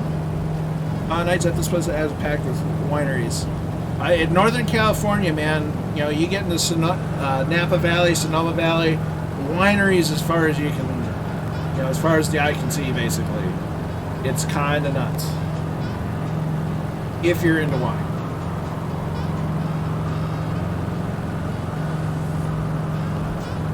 You have a good one, Shuffle Shoes. Thanks for coming along. Do really appreciate it. Rest well, and we'll catch you next time. It's a publicly owned airfield, owned by the city.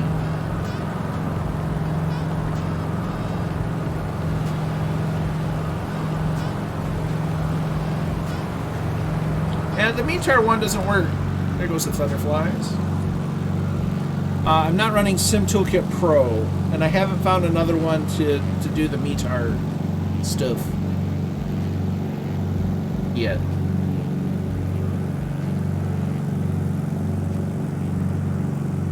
Oh, field elevation. That'd be good information to know. Ooh, surveyed elevation is 616 feet. So we need to actually drop a significant amount of altitude coming in.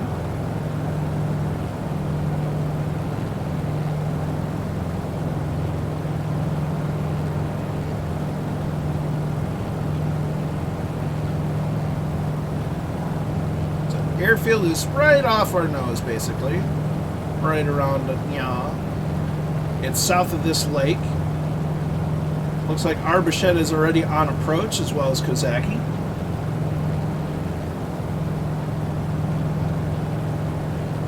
You take care, Seamus. Enjoy the rest of your birthday. And we will catch you on Discord and in the next stream. So you take care and enjoy, my friend.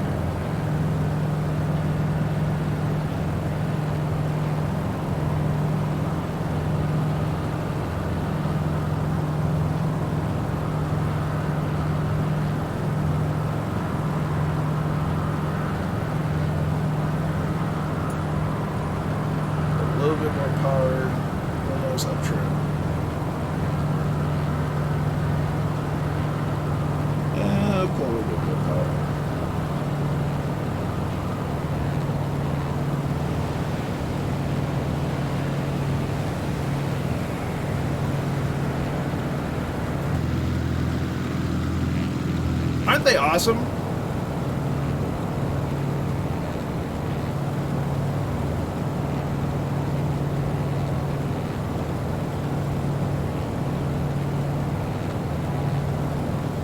The Navigraph Simlink kept asking me if I wanted to update on my laptop, and I kept telling it no, and it would kept popping up, so I closed it. Like, if you're gonna ask me that, you know, like, ask me once a day, not once every 5 minutes. Okay, Kozaki says this will be a right downwind for runway 33. Correct, sir.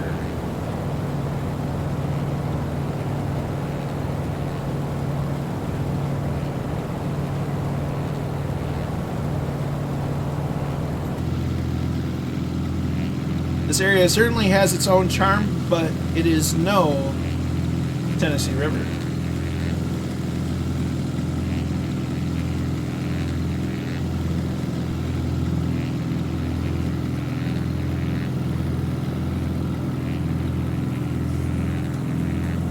So we have the airfield in sight. It's right there. Arbachetta's on approach.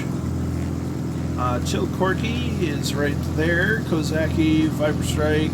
They're not with us. There's Dangerous Brian. Ooh. There's a bit of a dam, so this is some sort of reservoir.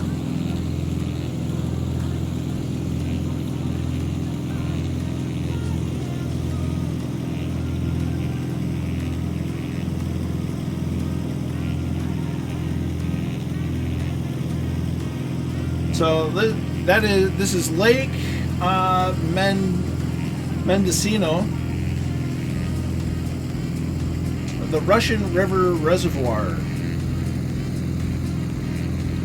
Just the name of it.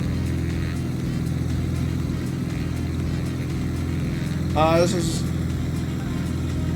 cold in them Nar Hills. Very true. Very, very true.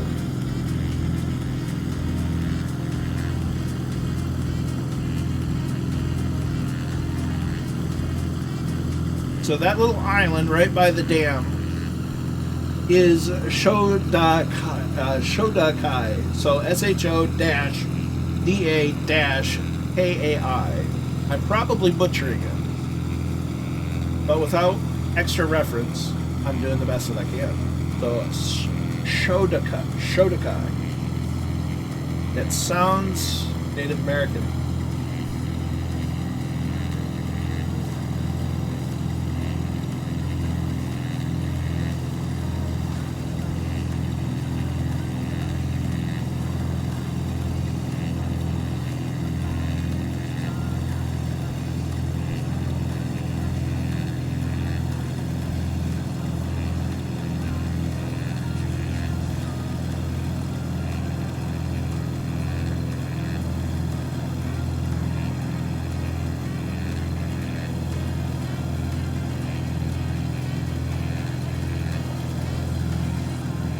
Epic Fool's in. How am I? I'm doing okay. A little on the warm side, but it's summertime. What can I expect? Hope you're doing well, my friend. Just about to land here in Ukiah at the municipal airport. Right down there for our second stop of the evening on our way to check out the Sonoma Raceway in Sonoma, California. It's summer, and it's warm.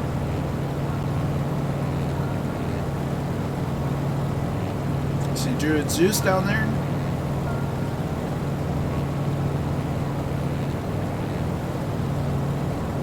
Man, we're still really high. We're still at 3,000 feet. So we're going to drop the power a little bit more. Up just a hair to keep the speed from going too fast. It's UKIAH, Ukiah. It is rather pretty, isn't it?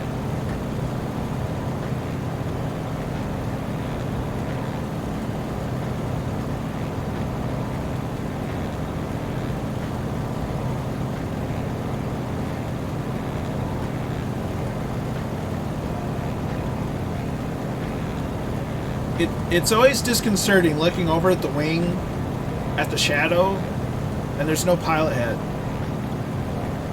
Like, come on, guys, you should have something modeled there to be like, hey, look, there, you know, there's a head there. Otherwise, it's just like, where'd my pilot go? So pattern altitude here should be about 1,600 feet, and we're at 27.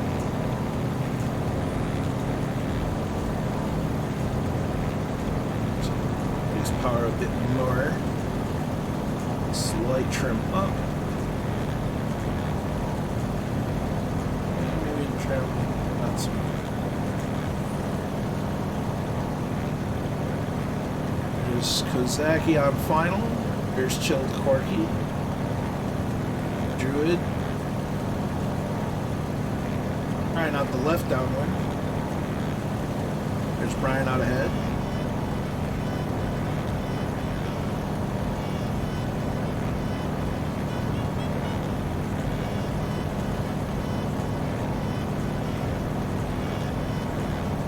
Nice change of pace from the last airport. Now this one actually has, you know, pavement.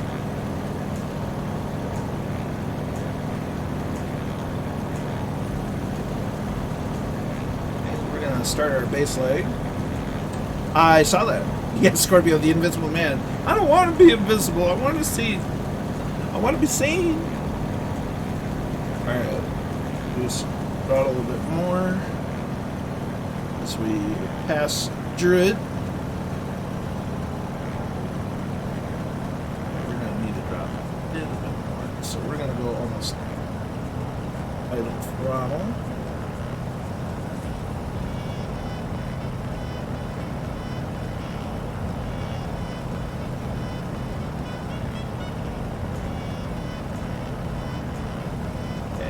Throttle.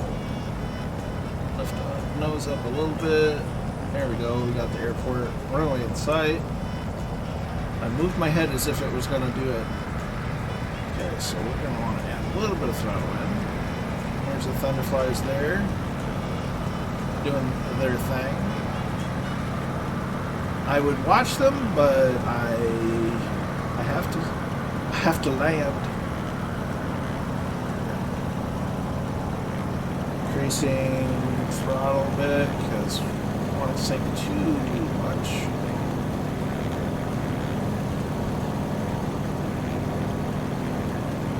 We do have a slight crosswind, so we're going to crab it in a little bit.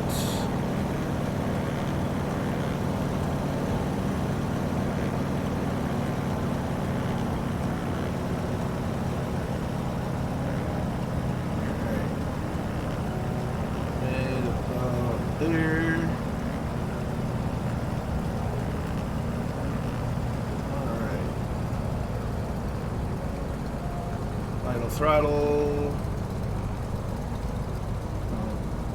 That was a little bit of a bounce. Okay. There's that stall horn. We want that.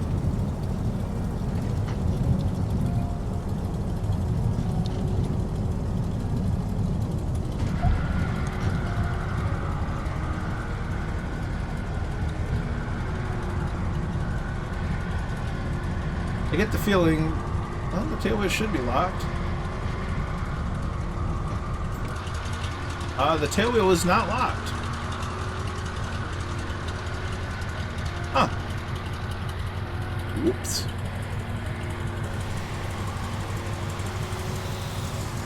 Look at him go. Nicely done. Alright, we're going to turn off of here. Watch some landings.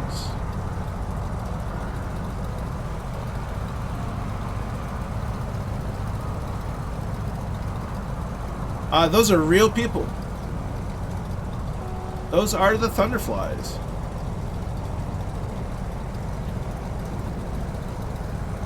They are live, real people. They are very, very good at what they do. So we're going to pull off. We're going to park it up. Shut the engine down. Log the flight. Hopefully.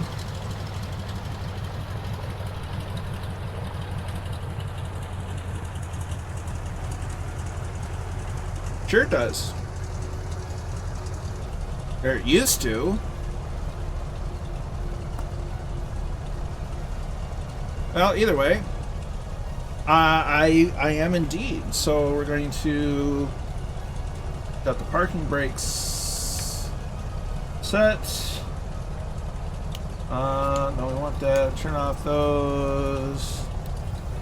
Position light, strobe light, landing light, and pull the mixture. Alright. Light log. I don't have to worry about getting hosed out of my hours. Alright, we're going to come up here. We're going to turn up the camera speed. Away you. Alright.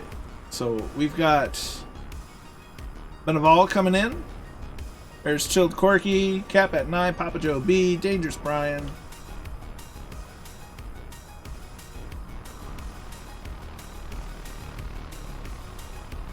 Druid Zeus right there coming in. Alright. Position our camera. 6 knots and R3X coming in the wrong end of the airfield. There's Zep. We'll go ahead and hide me.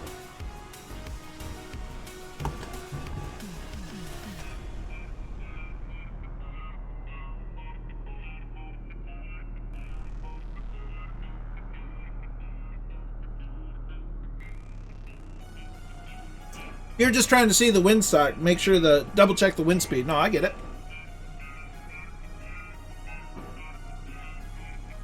It's a smart thing to do.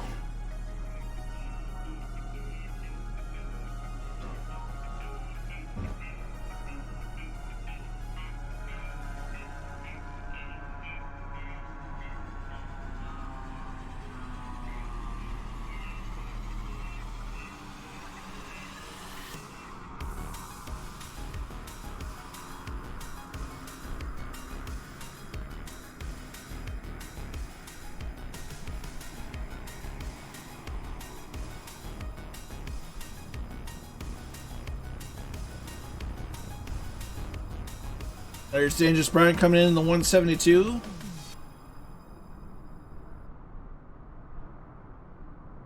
Nice firm landing.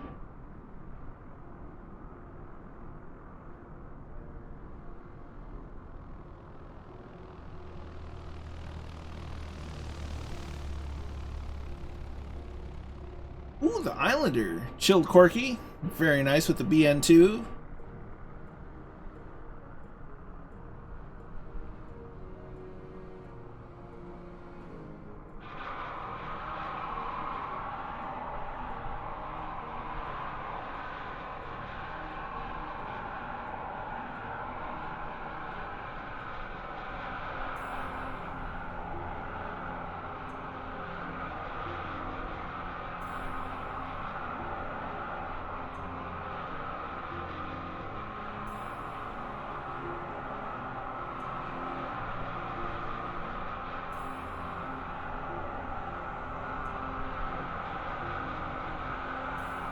Ooh, it's getting warm.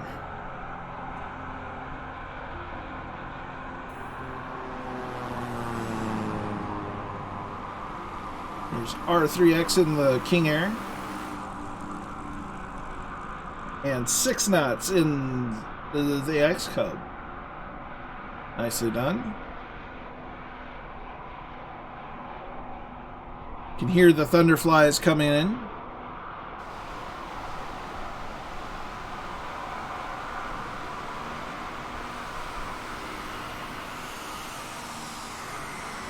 Look at that.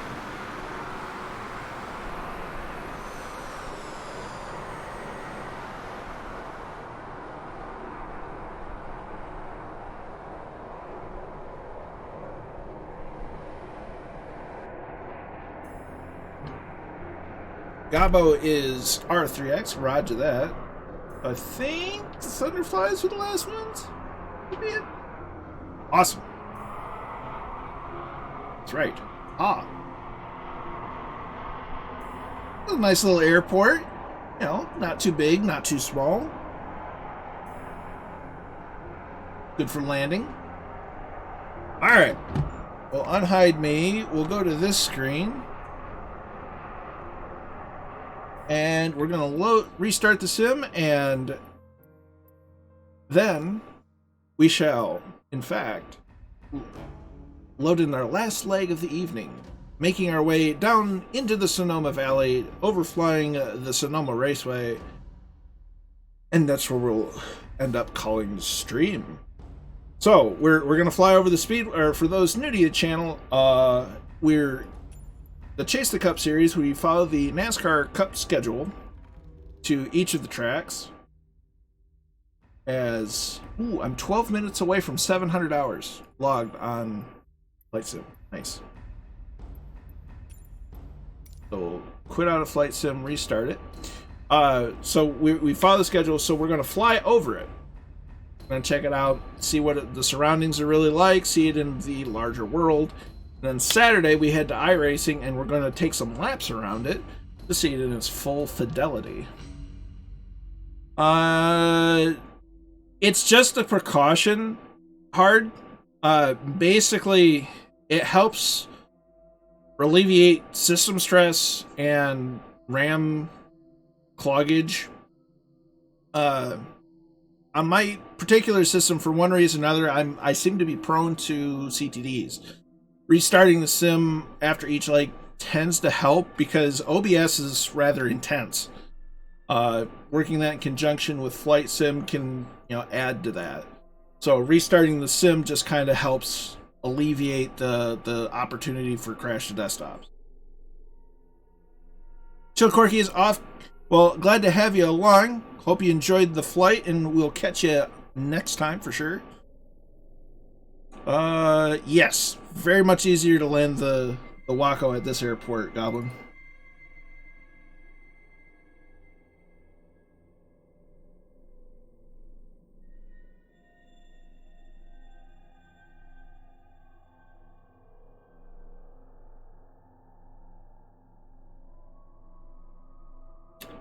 Just waiting for the sim to load.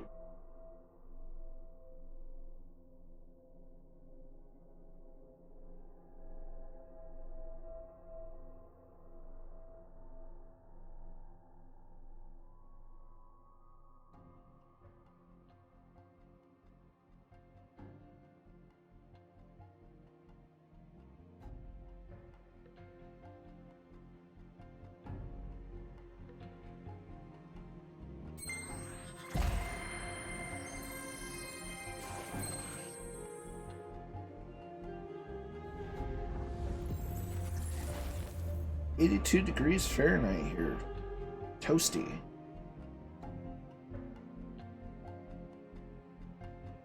Very toasty.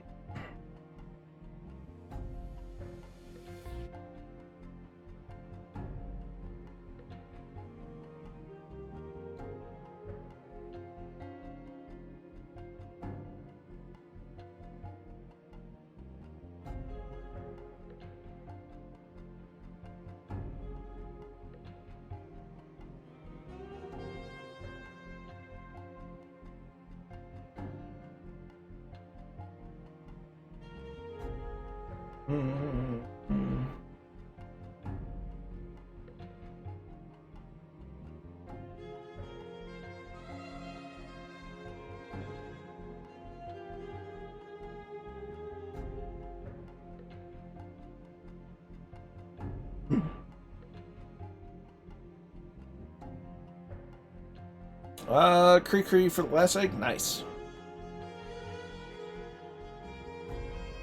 That's another one I haven't quite picked up. I hear good things about it. It seems like a giggle to fly.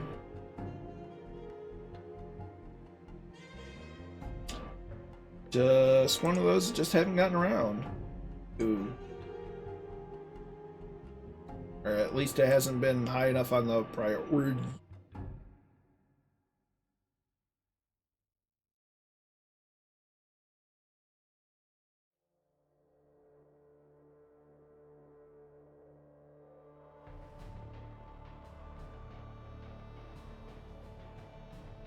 Ooh, someone's grilling. I can smell it. That's just gonna make me hungry.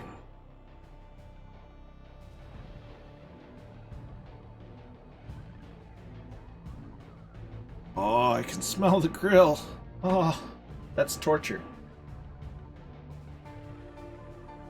That's cruel and unusual punishment.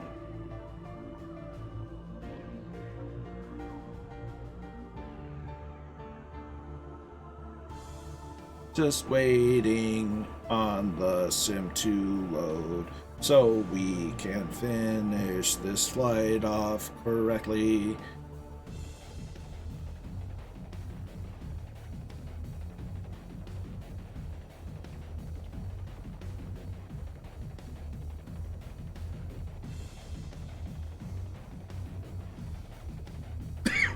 Pardon me.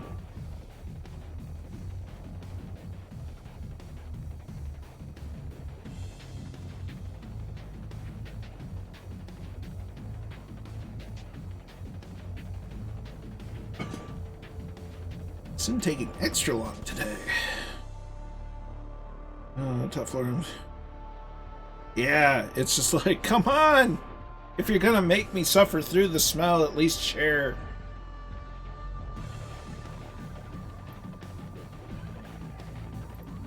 I was watching Fu over the weekend and he's going on about having ribs and potato salad and all this other wonderful stuff, and I'm just like, dude, making me jealous over here.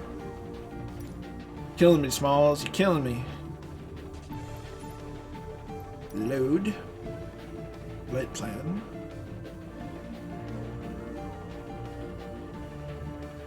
No, that's not the right one. That's the one I want. And KUKI.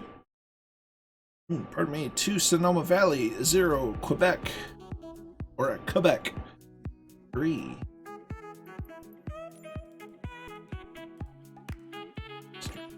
That parking spot, double check. So we're 2 hours into the flight, so it's just before 8 o'clock.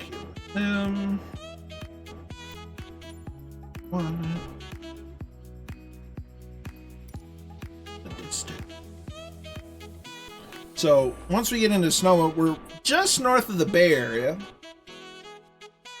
So just north of San Francisco and Sacramento, but definitely in wine country.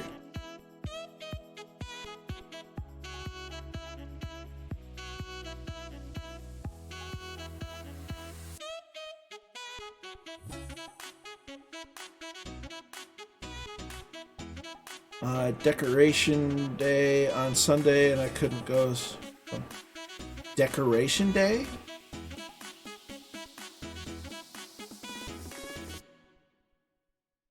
I mean, if there's food involved, I'm in. Just saying. Alright. The altimeter. And screens. I'm guessing.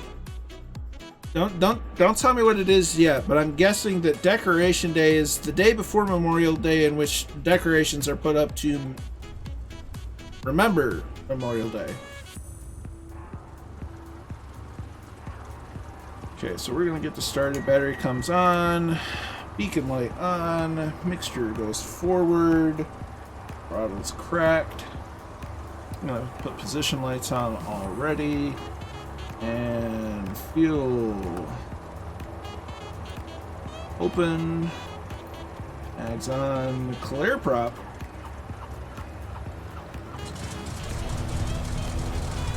Ah, that makes even more sense. Gotcha. Alright. Alternator switch on, avionics switch on. Transponder to altitude mode, we don't need those. Yeah, the Creakery does kind of look like a lawnmower. And then the jet version is like a jet-powered lawnmower. So we're checking our T's and P's and making sure they're in the green. So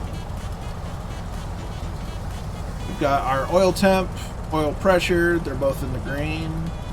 There's their cylinder head temperature and exhaust gas temperature gauge. Carb temp. Ooh, we're on the warm side.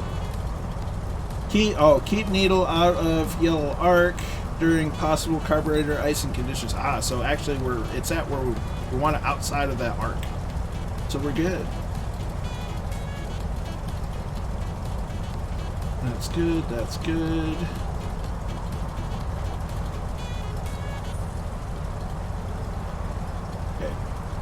Actually, this is a good opportunity to test. So we'll taxi down, parking brake coming off. I would have loved a jet-powered big wheel. Oh yeah, who wouldn't? Toss some wings and a jet engine on that bad boy, and that's a whole heap of fun. That's getting into so much fun it should be illegal kind of territory.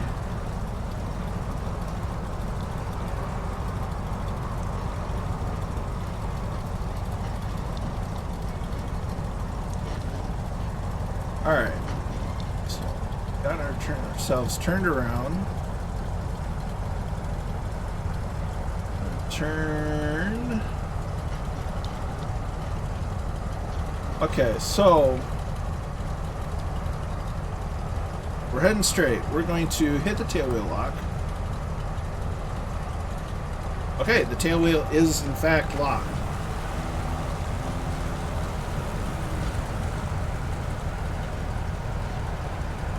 Ah, so there's some sort of problem with the visual latch, because I used the switch on my HOTAS setup and it unlocked the tail wheel. If I hit it again, it won't steer. If I go down here, it'll unlock it. Ah, interesting.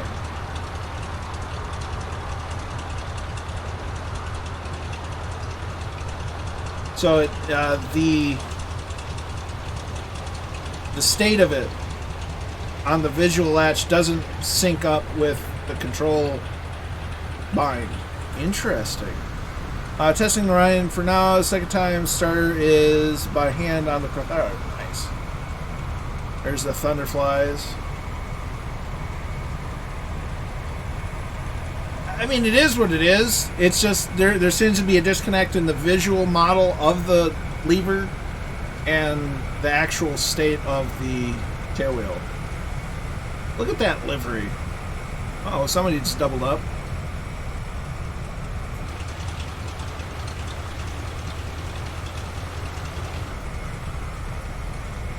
Okay.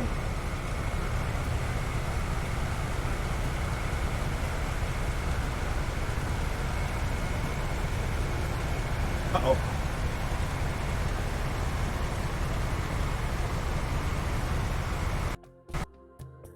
Too many stutters. Too many stutters. Too many stutters. Well, on the upside, we didn't leave the ground. So there's that. We'll do the quick report of the issue.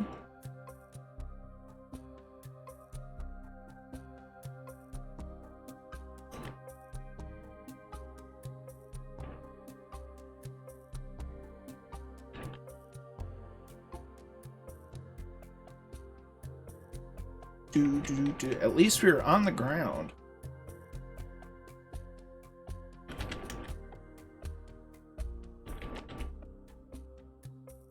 Is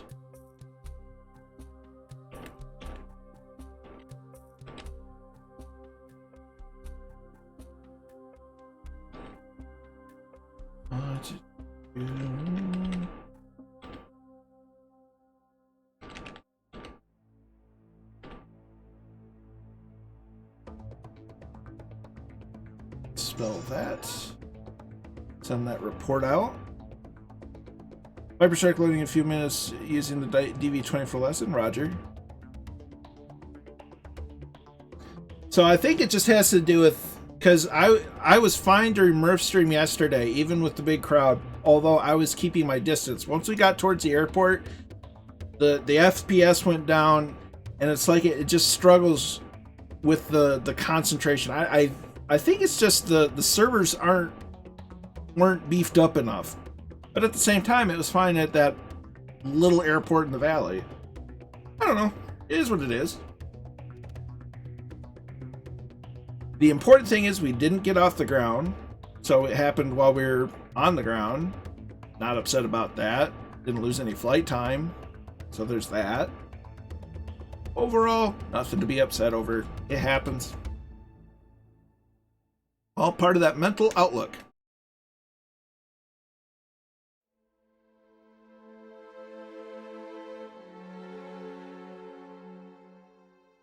Ooh, it's toasty.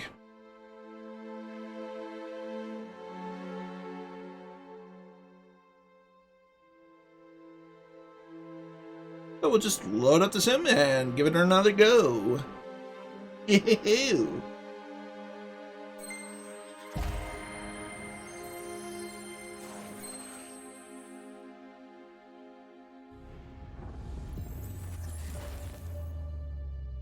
I would say not necessarily after landing, but while on the ground.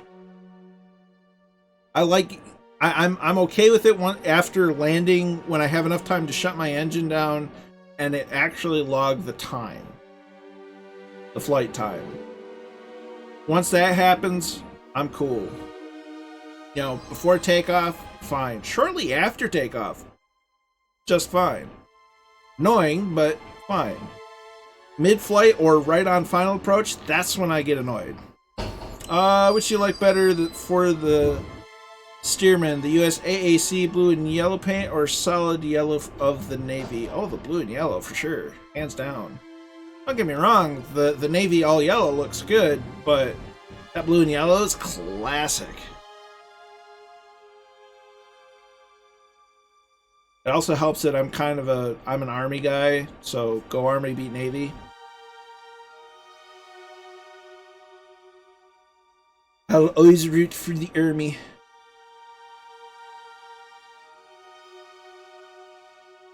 Stearman looks like legit fun though. You know, another thing, thinking about the CTD, Flight Sim took an extra long time to load that time around, so it could have just been. What if it was just a Flight Sim crash and not a runtime crash? Do its thing. Application. Yeah, it was just a flight. It was a flightsim.exe crash. I'm okay with that.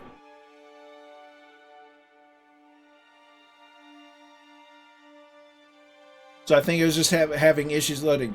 I think they're getting ready for some sort of update because the servers are kind of, things have been kind of weird. I've been getting some weird event log errors for Flight Sim after CTDs, and it hasn't necessarily been the normal ones. And it's just, they've got to be working on something.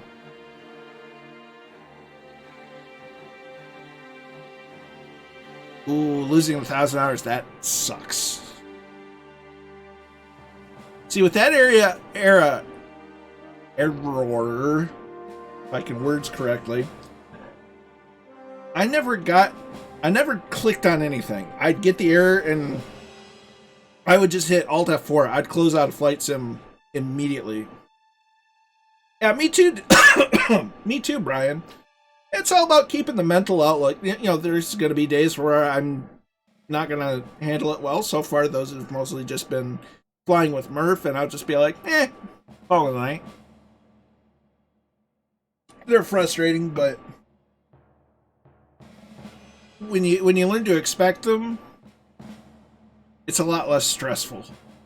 It's a shame, but it happens. The way I look at it is right now, if I'm having issues with Flight Sim, easiest thing to do, pop over to iRacing. Not that hard for me to do. We'll change out my pedals. Bam, Bob's your uncle.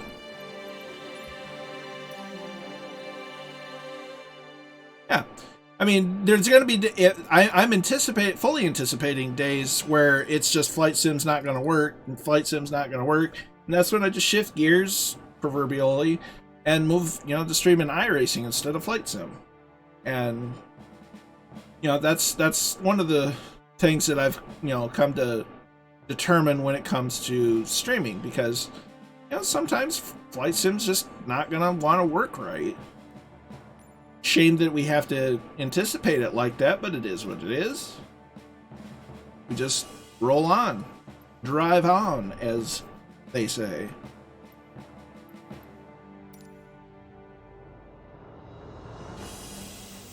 I'm not gonna let Flight Sim get me into the mental state it was at the beginning of May. Not again. If it gets that frustrated, just gonna take a break and stream iRacing and maybe something else. I know Seamus McNeil's been kind of interested in No Man's Sky, so that might be something I would stream. It's a nice, relaxed game that's actually quite a lot of fun. It just got a big update this week, but I have options. I'm not gonna let I'm not gonna turn into another negative Nancy about stuff. All right, let's give this another go.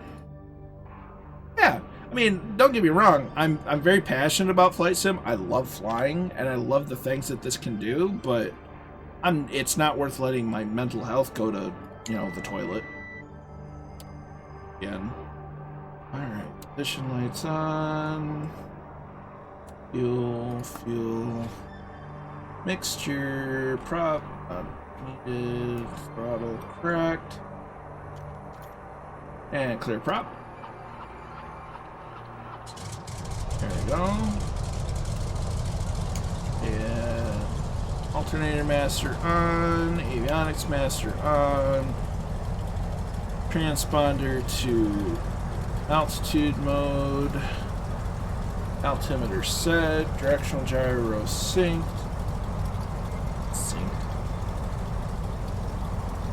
Pull back mixture a little bit so we don't foul the plugs. Check the old pedals, they work. Parking brake coming off.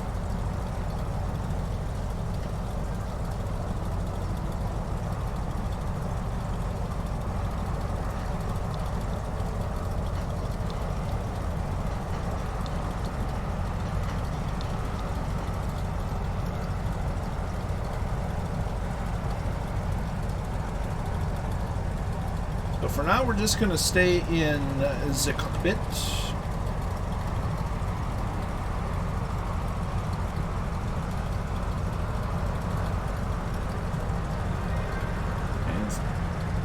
throttle a little bit.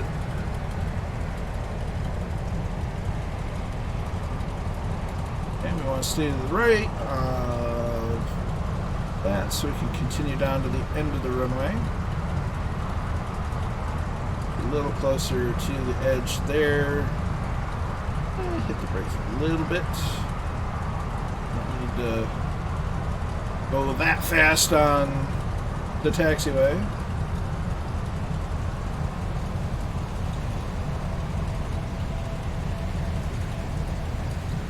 Thunderflies all lined up professionally.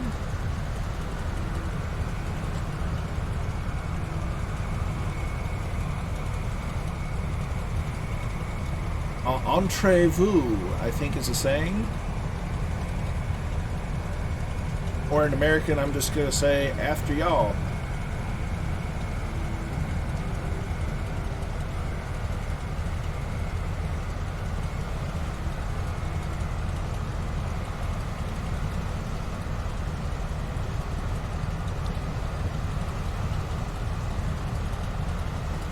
Okay, we're there, so strobe lights coming on.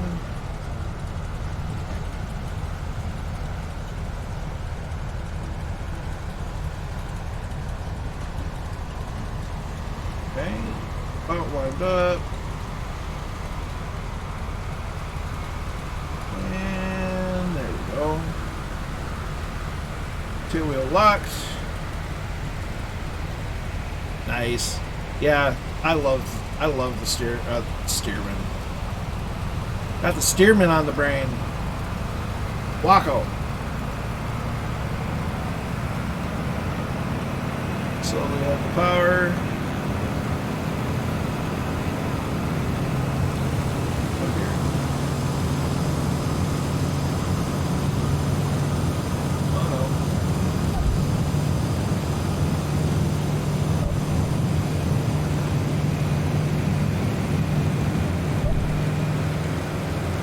I almost took off with them.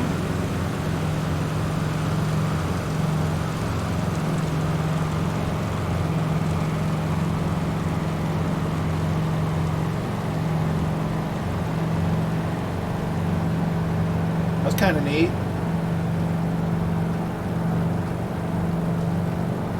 A Maruk 777. Yeah.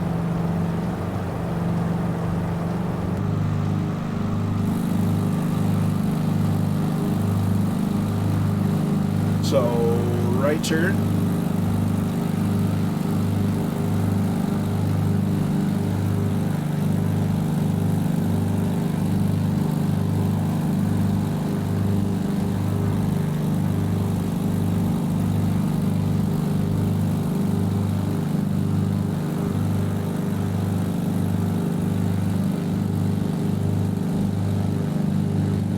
Turn right so that we don't run into a mountain. Okay, power coming back. We're not at rental power. I'm gonna aim for 1900 RPM.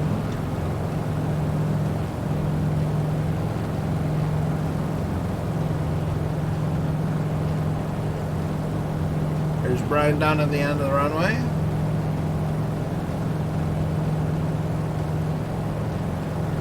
Hello. Zep in the Cree.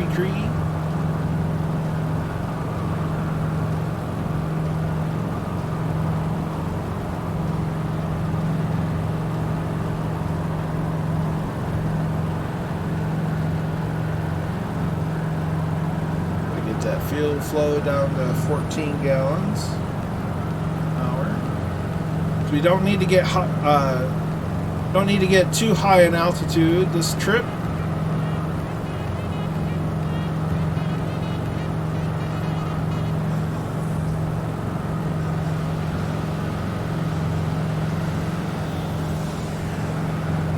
Nicely done.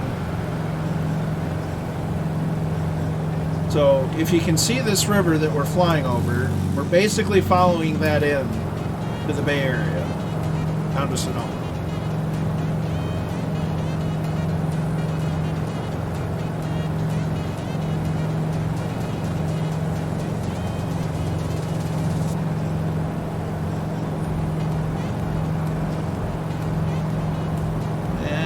Out on the line. Unarmed Spoon. Oh, you better look out, Unarmed Spoon. I'm Colonel Fork. I'm Colonel Fork, and this is my favorite plane on the Citadel.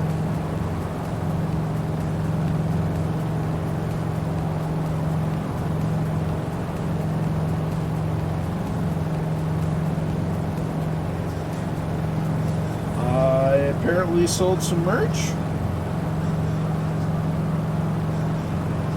Maybe?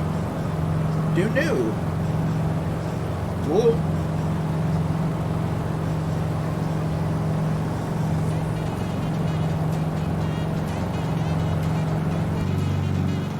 Look at that. Definitely in wine country. Northern California is just beautiful. Is Spitfire worth it? Yes.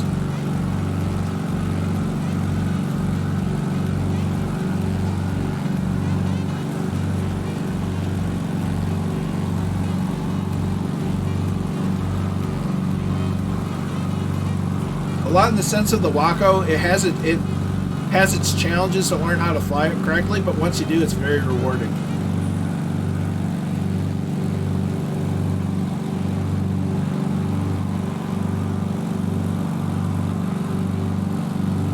Skydive man doing rolls around the Thunderfly formation.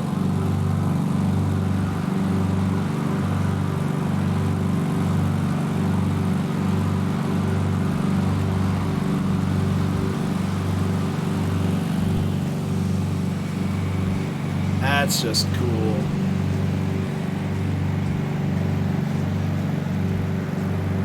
Nice job, guys.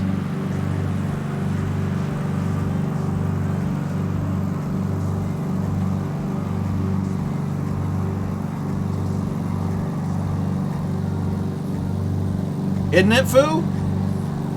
It's just awesome. I'm waiting for them to... I'm pretty sure they already have once or twice, but they need to have their own stream on the Microsoft Flight Simulator official stream. It'd be nuts. They've definitely made the rounds around the flight sim streamer community.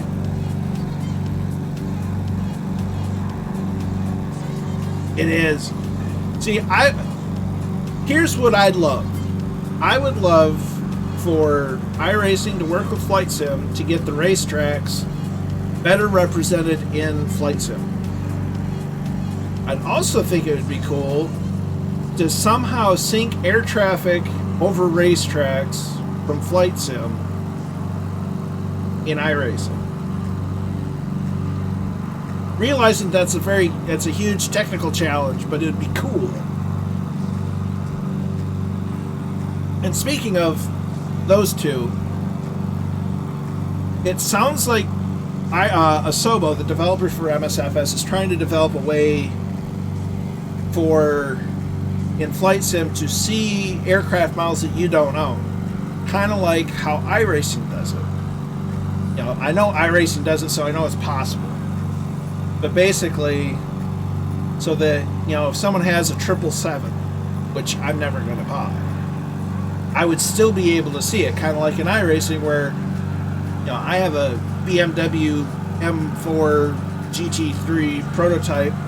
I own the, you know, I have the light, I've bought that, and you've got the LMP2, whichever model it was, but I can still see your LMP without, you know, owning it, being able to drive it myself. Flight Sim needs something like that, and they need something like trading paints for liveries, because that would be awesome. It's possible. iRacing does it. Just Flight Sim has to figure out how to do it. Yeah, it would be amazing though. You can't argue that it would be amazing. You know, and then integrate, you know, Seamus McNeil driving the bus or, you know, in train sim, tram sim, folks driving in ATS. See, what I want, an add-on that I want for American Truck Sim, race car haulers. I want to be a race car hauler driver. Yeah, 100%, Foo. And it also makes it easier to, you know, sync everything. So whatever livery I'm running, somebody else is gonna see, for sure. Yeah. You know, because especially in racing, your livery is basically your identity. It's who you are. It's how you're identified. And it would be so awesome to get that sort of thing going in Flight Sim.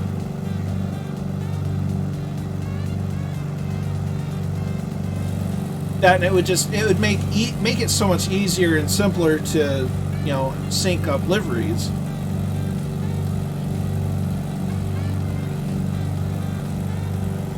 The technology is there. I think Asobo could learn a lot from how iRacing does things and how Trading Cranes works. You know, because between the two, it would add so much to Flight Sim.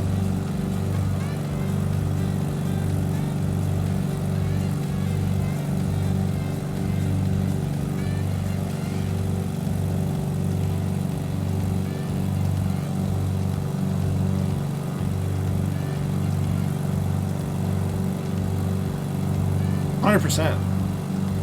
I'd also like to see rain in iRacing.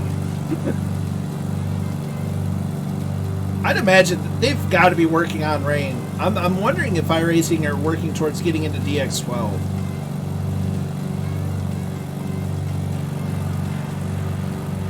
I'd have to imagine that they would be. Although it took them years to get out of DX9.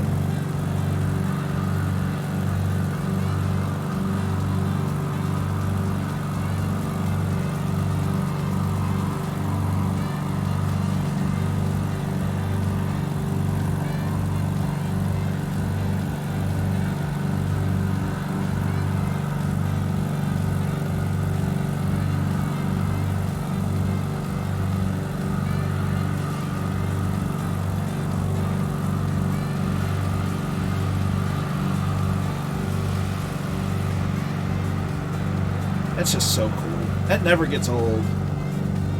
That never gets old.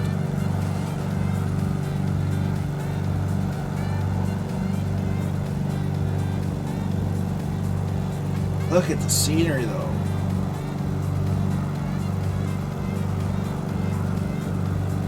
There's Papa Joe B.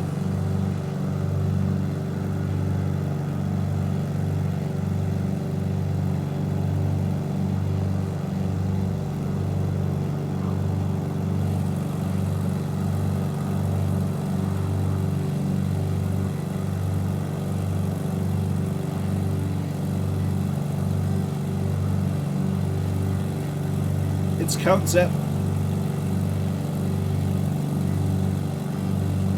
So last night I was test flying a leg of this trip, and I was surprised by Frozen, one of the Thunderflies.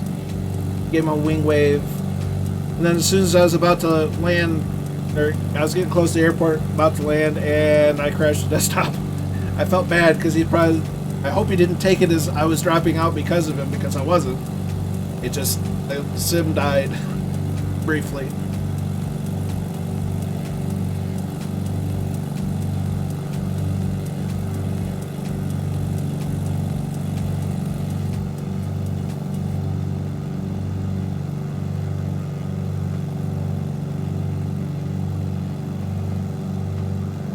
Just look.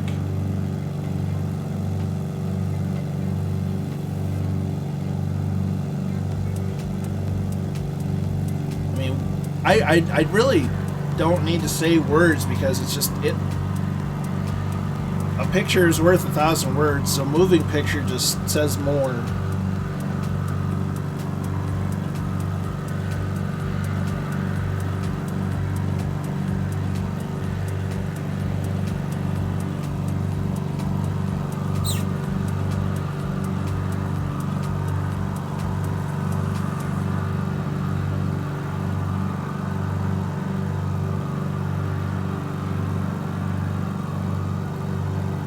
think we missed the Thunderfly flyby. Up there. Nice. Look at them go. There's 8 of them.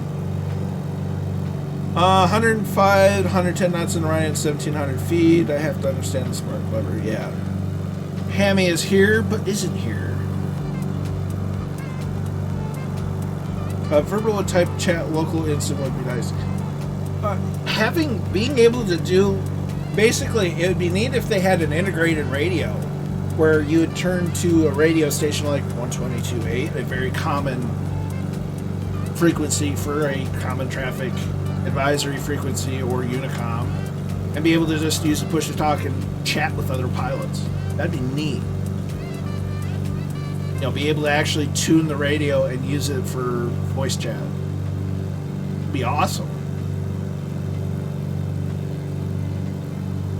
And it would make perfect sense too. Just see, and that was one of the disappointing things with VATSIM, I think, is I was hoping it was going to be like integrated into Flight Sim, but it wasn't. How fast am I going? I am indicating about 118 miles an hour at about 3,000, a little over 3,000 feet.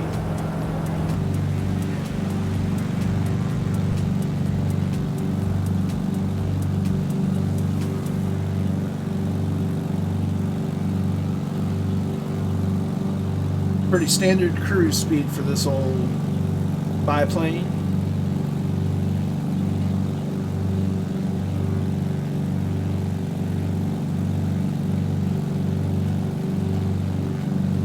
I feel like once they get DX12 finalized, they'll be able to add a lot of extra stuff without it being too impactful.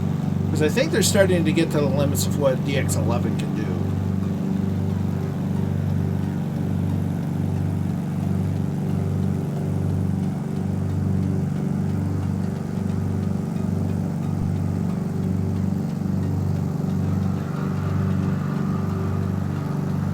Or at least what DX11 can do and still be relatively stable.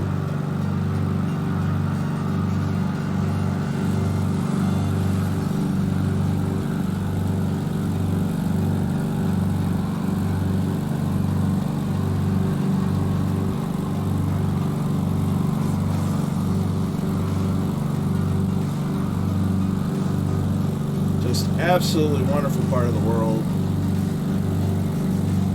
Kozaki flyer, but we got still have folks flying with us. There's Count Zepp out there.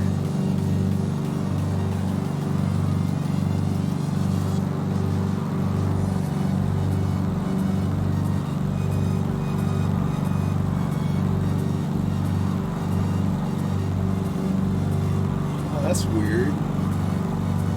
Random field building.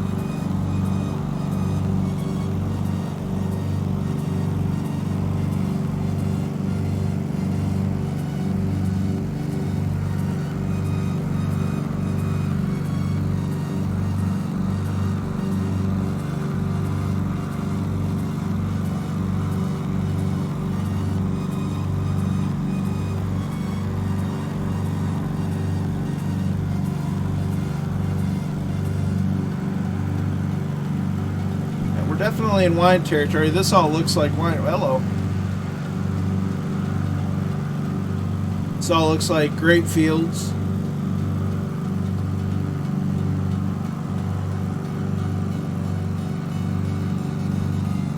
This is definitely wine country. If this ain't wine country, I don't know where we are, but this has got to be wine country.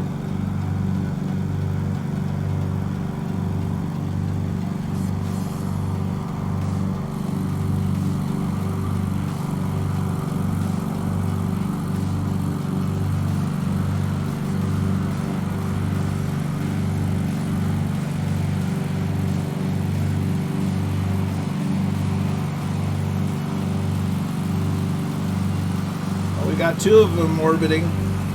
Nicely done.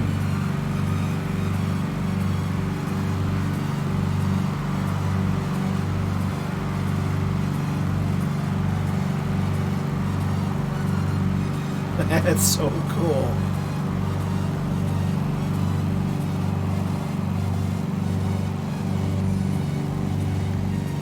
They're so good.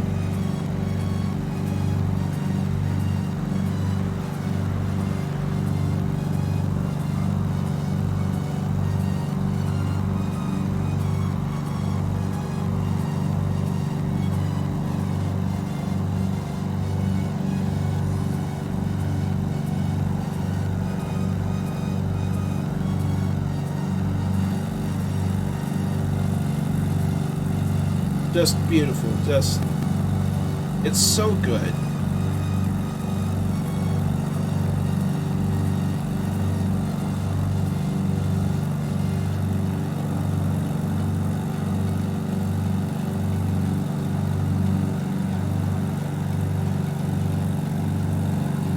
There's an airport over this way. We're flying by. Somewhere right there. Maybe?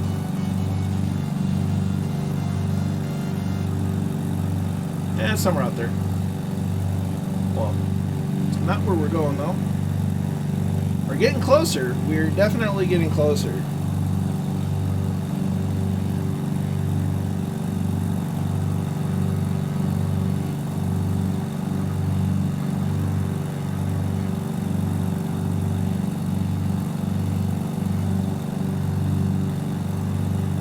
And this sim just continues to blow my mind with how good it is. You know, everything has their shortcomings, including Microsoft Flight Simulator, but the overall experience is very positive.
Come.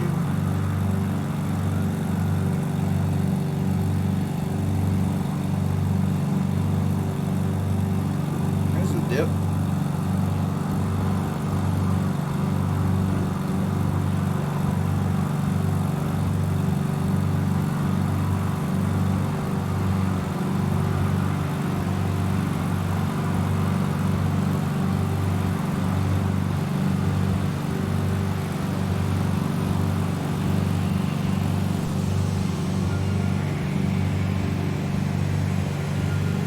Very well done. Y'all never cease to amaze me. Never cease to amaze me.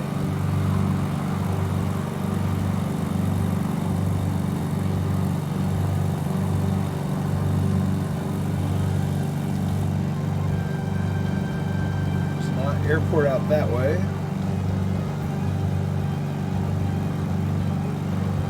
Charles M. Schultz Airport. Aha! Yes.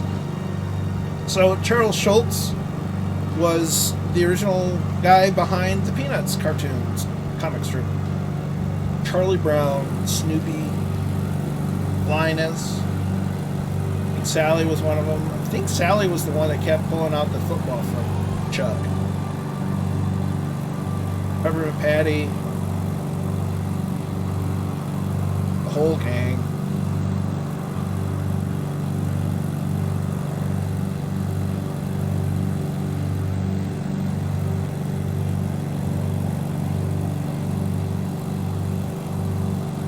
My mom loves Snoopy. Snoopy would use his doghouse, and it was his hop with camel, and he would fight the Red Baron.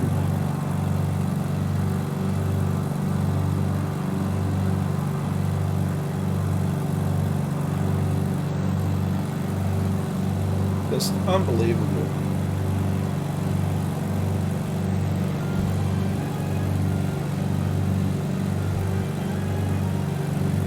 So the Thunderflies livery is exclusively available on twotonemurphy.com.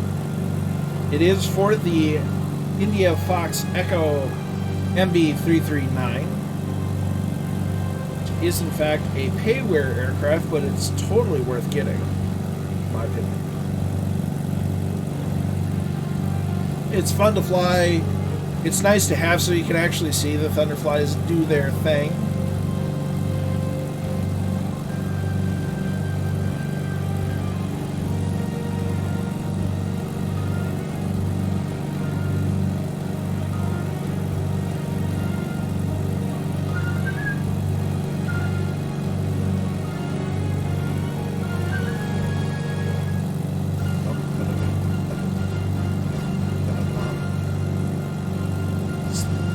Just absolutely incredible. The things that the sim that allows us to do. You know, and flight simming has never been better for VFR pilots like myself. You know, for people that fly and like to look at the scenery and fly low and slower and, you know, like to take the scenery in. You know, there's a place for all kinds of pilots, but the technology of flight simming has always favored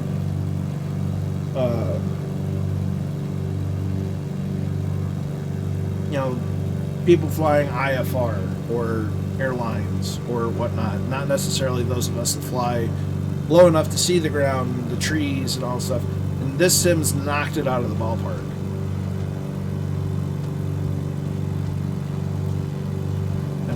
We're talking triple play territory here.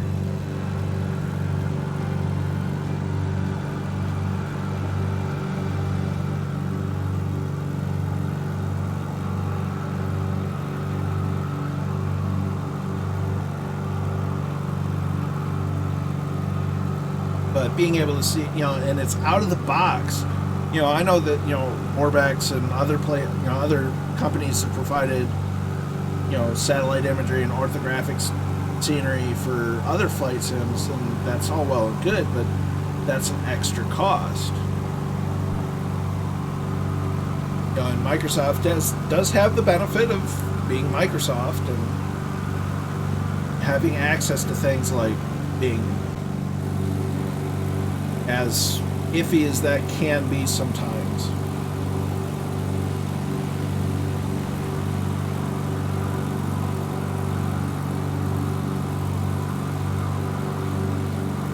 This little plane is so much fun. You should really... Yeah, it's on my list of... It's just the priority. You know, other stuff keeps coming up, and I'm kind of hoping that, you know, catch it on sale or something sometime.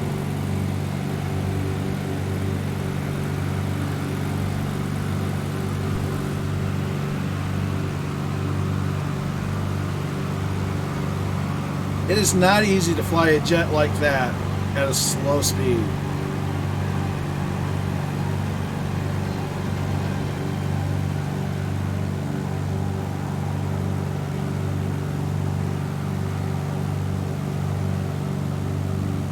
Well done, guys.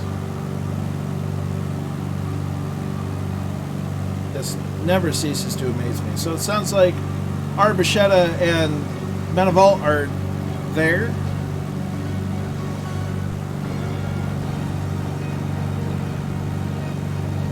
So we're going to be checking out, we have to go a little further south than our destination airfield to see the racetrack, but we'll fly around it a couple of times, check it out, see what it's like, and then have our landing.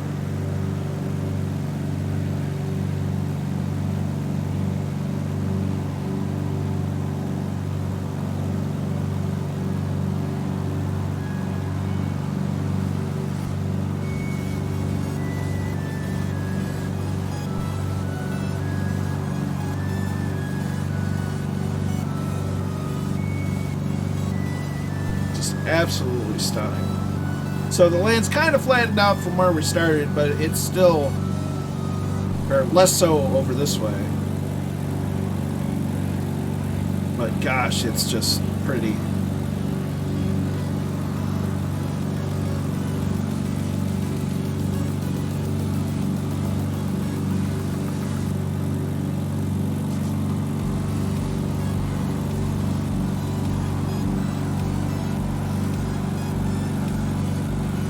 Air's frozen.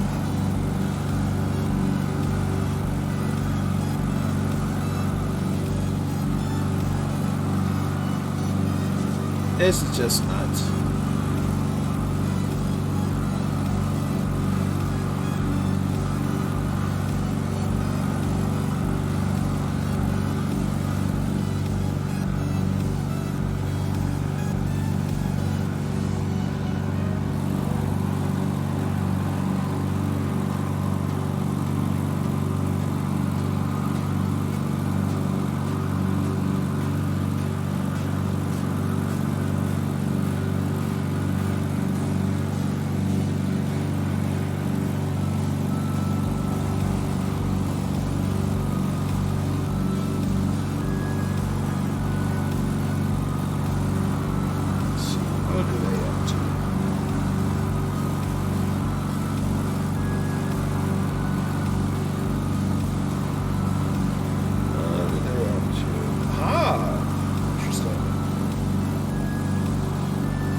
Every time, man.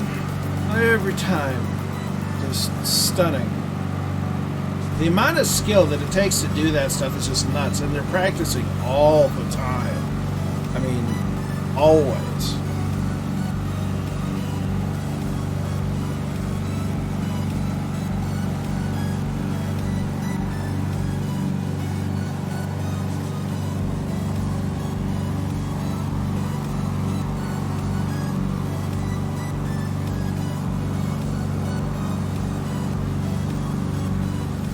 Looks like Beneville and Arborchetta are down.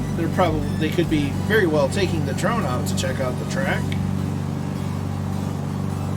But we're almost here. So the track is right about here, give or take. And the airfield is right about here that we're going to land at. We're in the nice rolling hills of just north of the Bay Area because San Francisco's out here. You know, this is where the San Francisco International, you got Alameda. You know, this is down here, the Bay Area. This is just on the north side of it.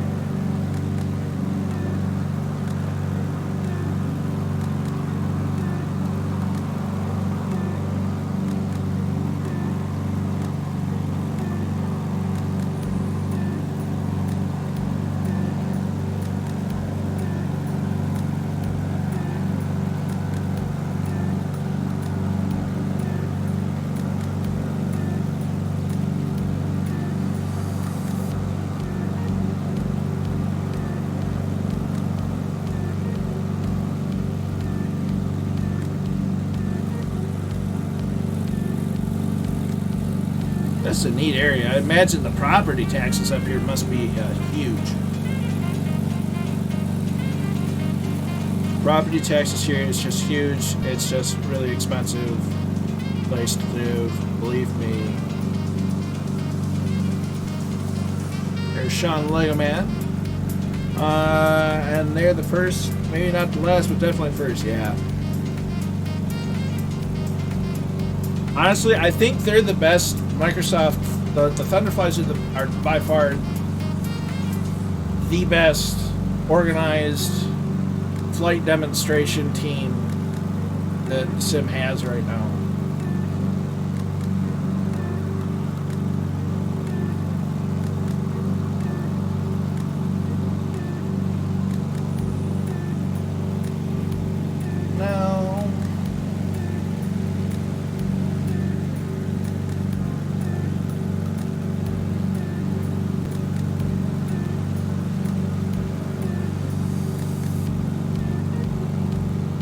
is done and ready to go.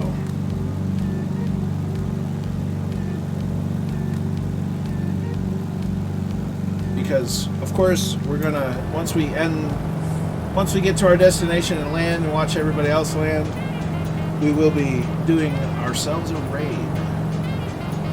to another channel. Okay, so we're gonna start a slight descent. We're at 3,500 feet. We want to be closer to sea level, so we're going to start descending just a bit.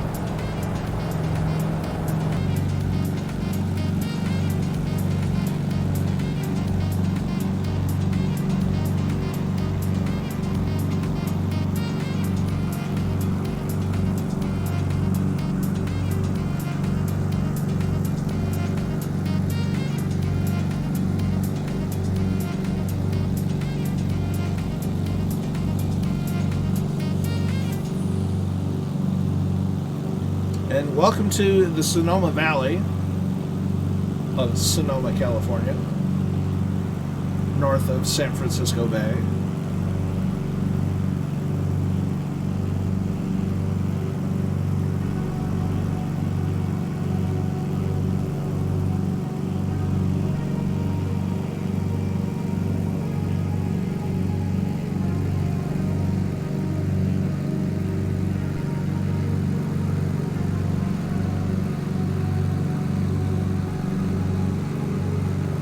It's definitely wine country. You can't really see the rows and rows of grapevines, but don't need to. There's about up 6 knots, Kozaki. There's someone else buzzing around. There's Drew Zeus down there along with Scorpio.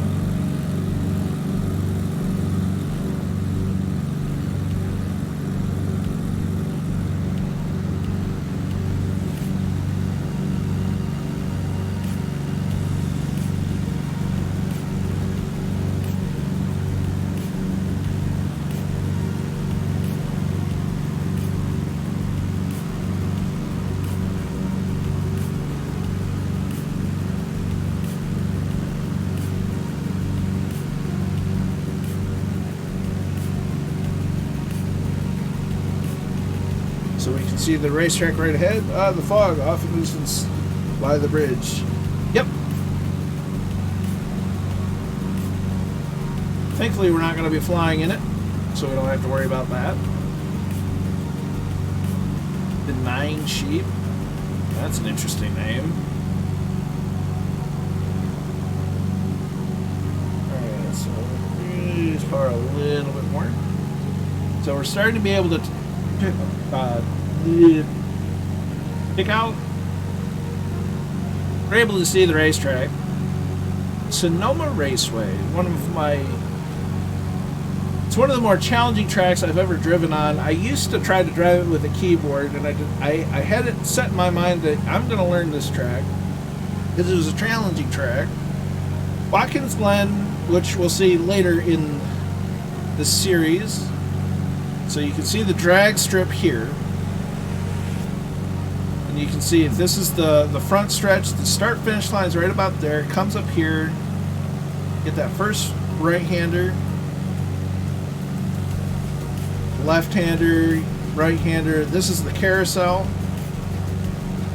It goes up here. So we're following the NASCAR circuit anyway, the current NASCAR circuit. You turn here, come back up. Go over like that, come back down through the S's, all right down, all the way down to the hairpin turns, then back up, start finish line. The old circuit would start here, go up and around, turn here, go all the way out here, and then go through the S's. So they're using this area nowadays. I think they've used it since 2019. So they turn here and go around, down the S's, see the garage area. You know, you got your pit road. Pit road entrance is up here, over here, and you have to go all the way around.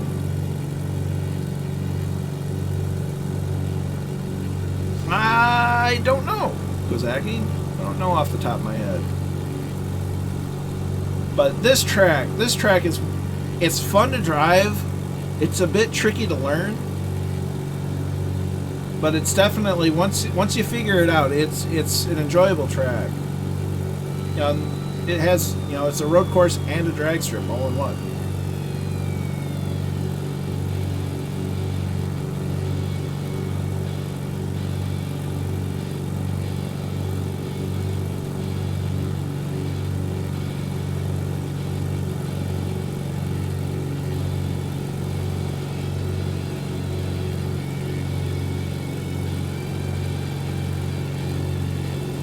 And then Saturday we'll get a on the tarmac feel of how the track is.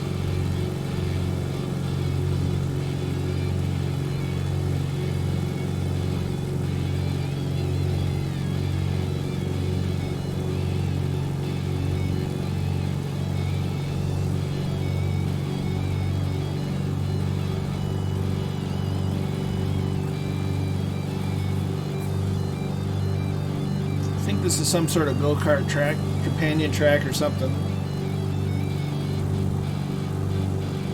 Yeah, I've spent a lot of time playing this track, so it comes up here. This is turn one. It's a kind of a broad left-hander going uphill. And phone panel just fell off my wall, so that's awesome. Come up here, first right-hander. There's a hill, go back down, left-hander, quick right-hander. And this is over a hill as well. Then it's right into braking, going downhill up here. Then there's another going uphill, then downhill into a long left-hand carousel. Then we're going back up the drag strip, coming out here, making a tight right-hander, then another tight right-hander, going down through the S's, all the way down, go down to the hairpin, turn around and do it all over again. It's a fun track. NASCAR has been racing at Sonoma Raceway since 1989, I believe. It's not the first California road course that they've raced on. They used to race at Riverside Raceway, which is no longer in existence. I think they were racing at that back in the 60s. So NASCAR's made right turns for quite a long time. In fact, the old Daytona Beach course that they used to run on wasn't an oval, but it wasn't really a road course. It was kind of its own thing. And you know, so road courses have been a part of NASCAR racing, stock car racing in America for a long time. They do primarily run on oval tracks, but that's okay. That's the thing. But they do, in fact, go on road courses. So we've checked out Sonoma Raceway. I have landed on the drag strip. It's a interesting challenge. We're gonna go land at 0Q3.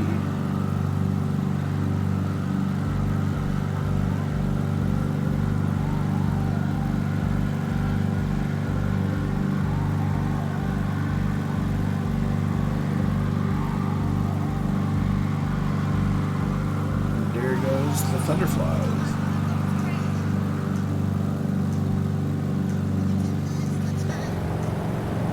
Alright. Start reducing throttle.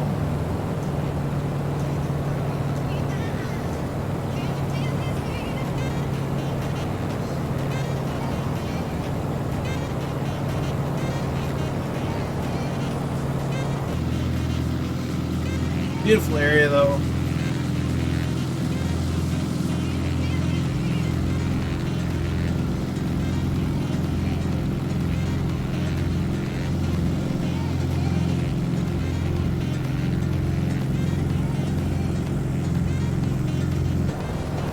Now the fun part is figuring out which way the wind is going, and then so we'll do a low pass,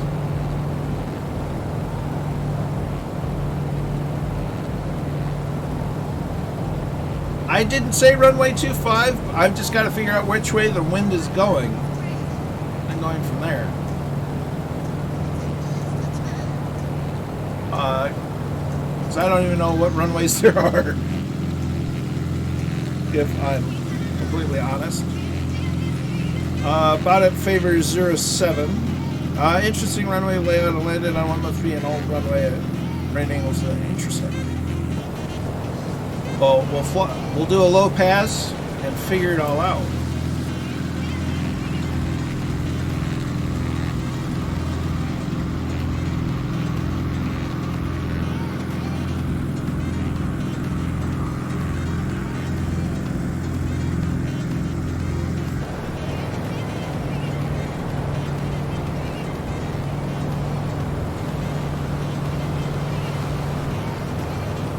Nicely done.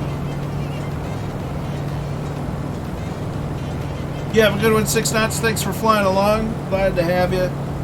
You take care, and we'll catch you next time. So we're trying to spot a windsock.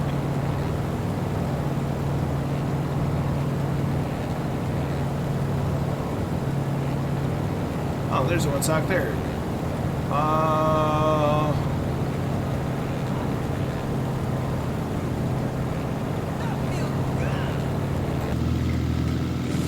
So we'll land on this other runway.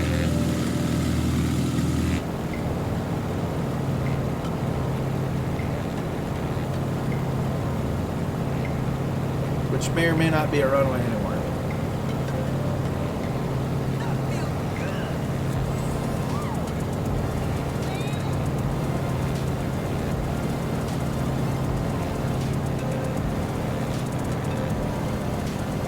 Rich for landing.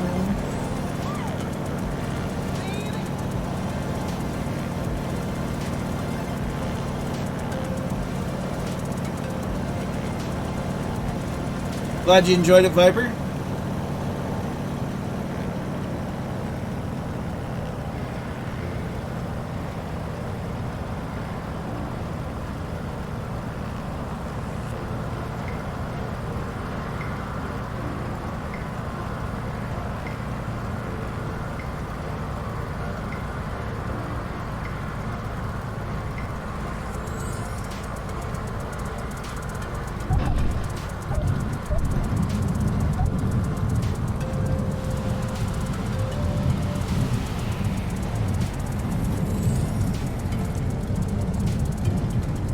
There definitely seems to be a sensitivity issue with tail draggers at the moment.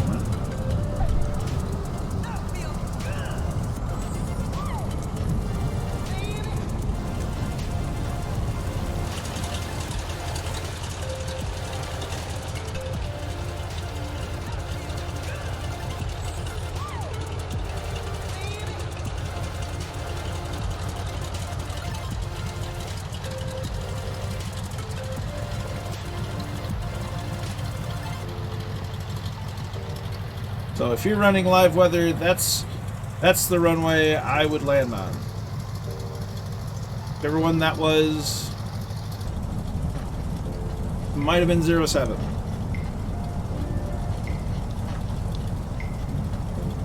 Uh, 07, Brian. It's still paved, so it still works.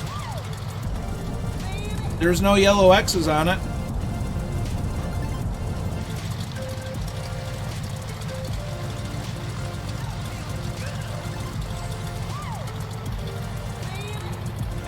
Throttle goes to idle. We'll stop it right here by the windsock. Parking brake set. Increase throttle a little bit. Gonna avionics off, lights off, and mixture to cut off.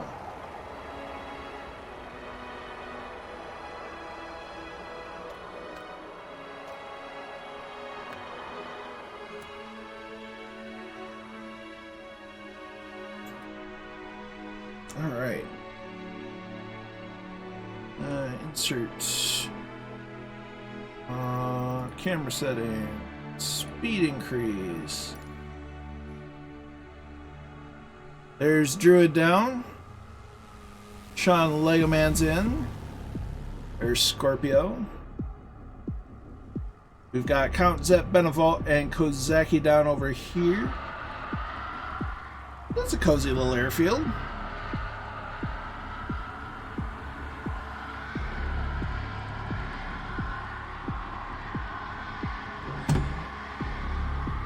There's Bumpus across is the other one. Ooh. There's Botip.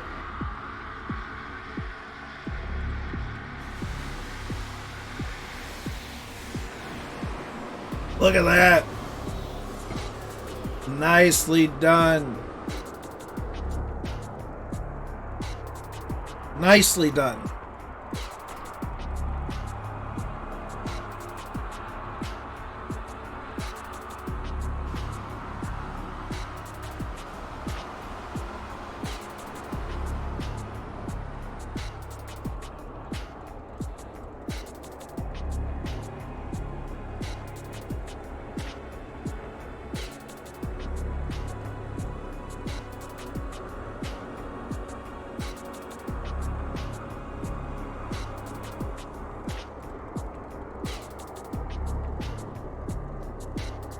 Now this is what you this is that blend of it's cozy, but it's not like snuggled into the mountains, so it's hard to get in and out of cozy.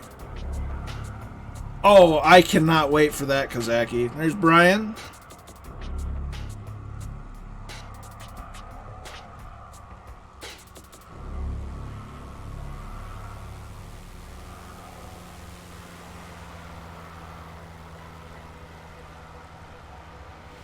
There's Sean Legoman for temp number 2.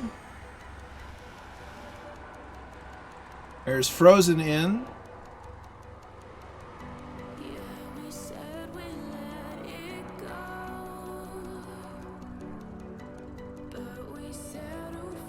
So the first of the Thunderflies to land. I guess we can hide me. We don't need to look at me during the landing.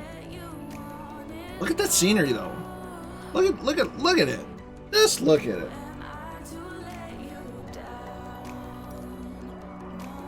See Papa Joe B right behind the logo.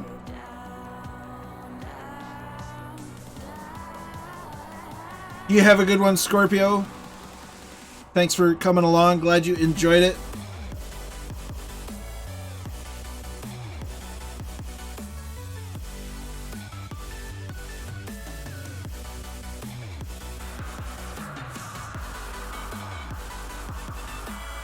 So it seems Frozen made it? I'm guessing he made it. I didn't see any flipping or otherwise disastrous ends.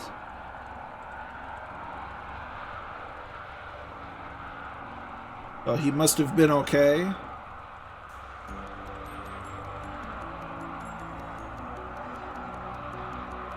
Aha!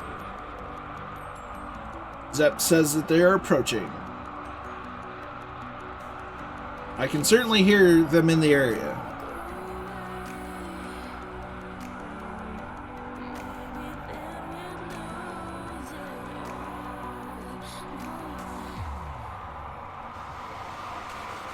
Ah. Doc Door is in. Good to see you. That's a lot of planes for a little bit of runway. There's Catbat 9 in behind. Nice.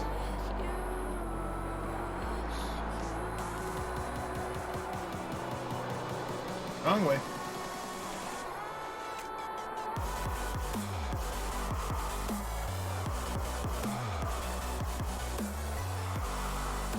Well done, everyone. Get a good shot of everybody here.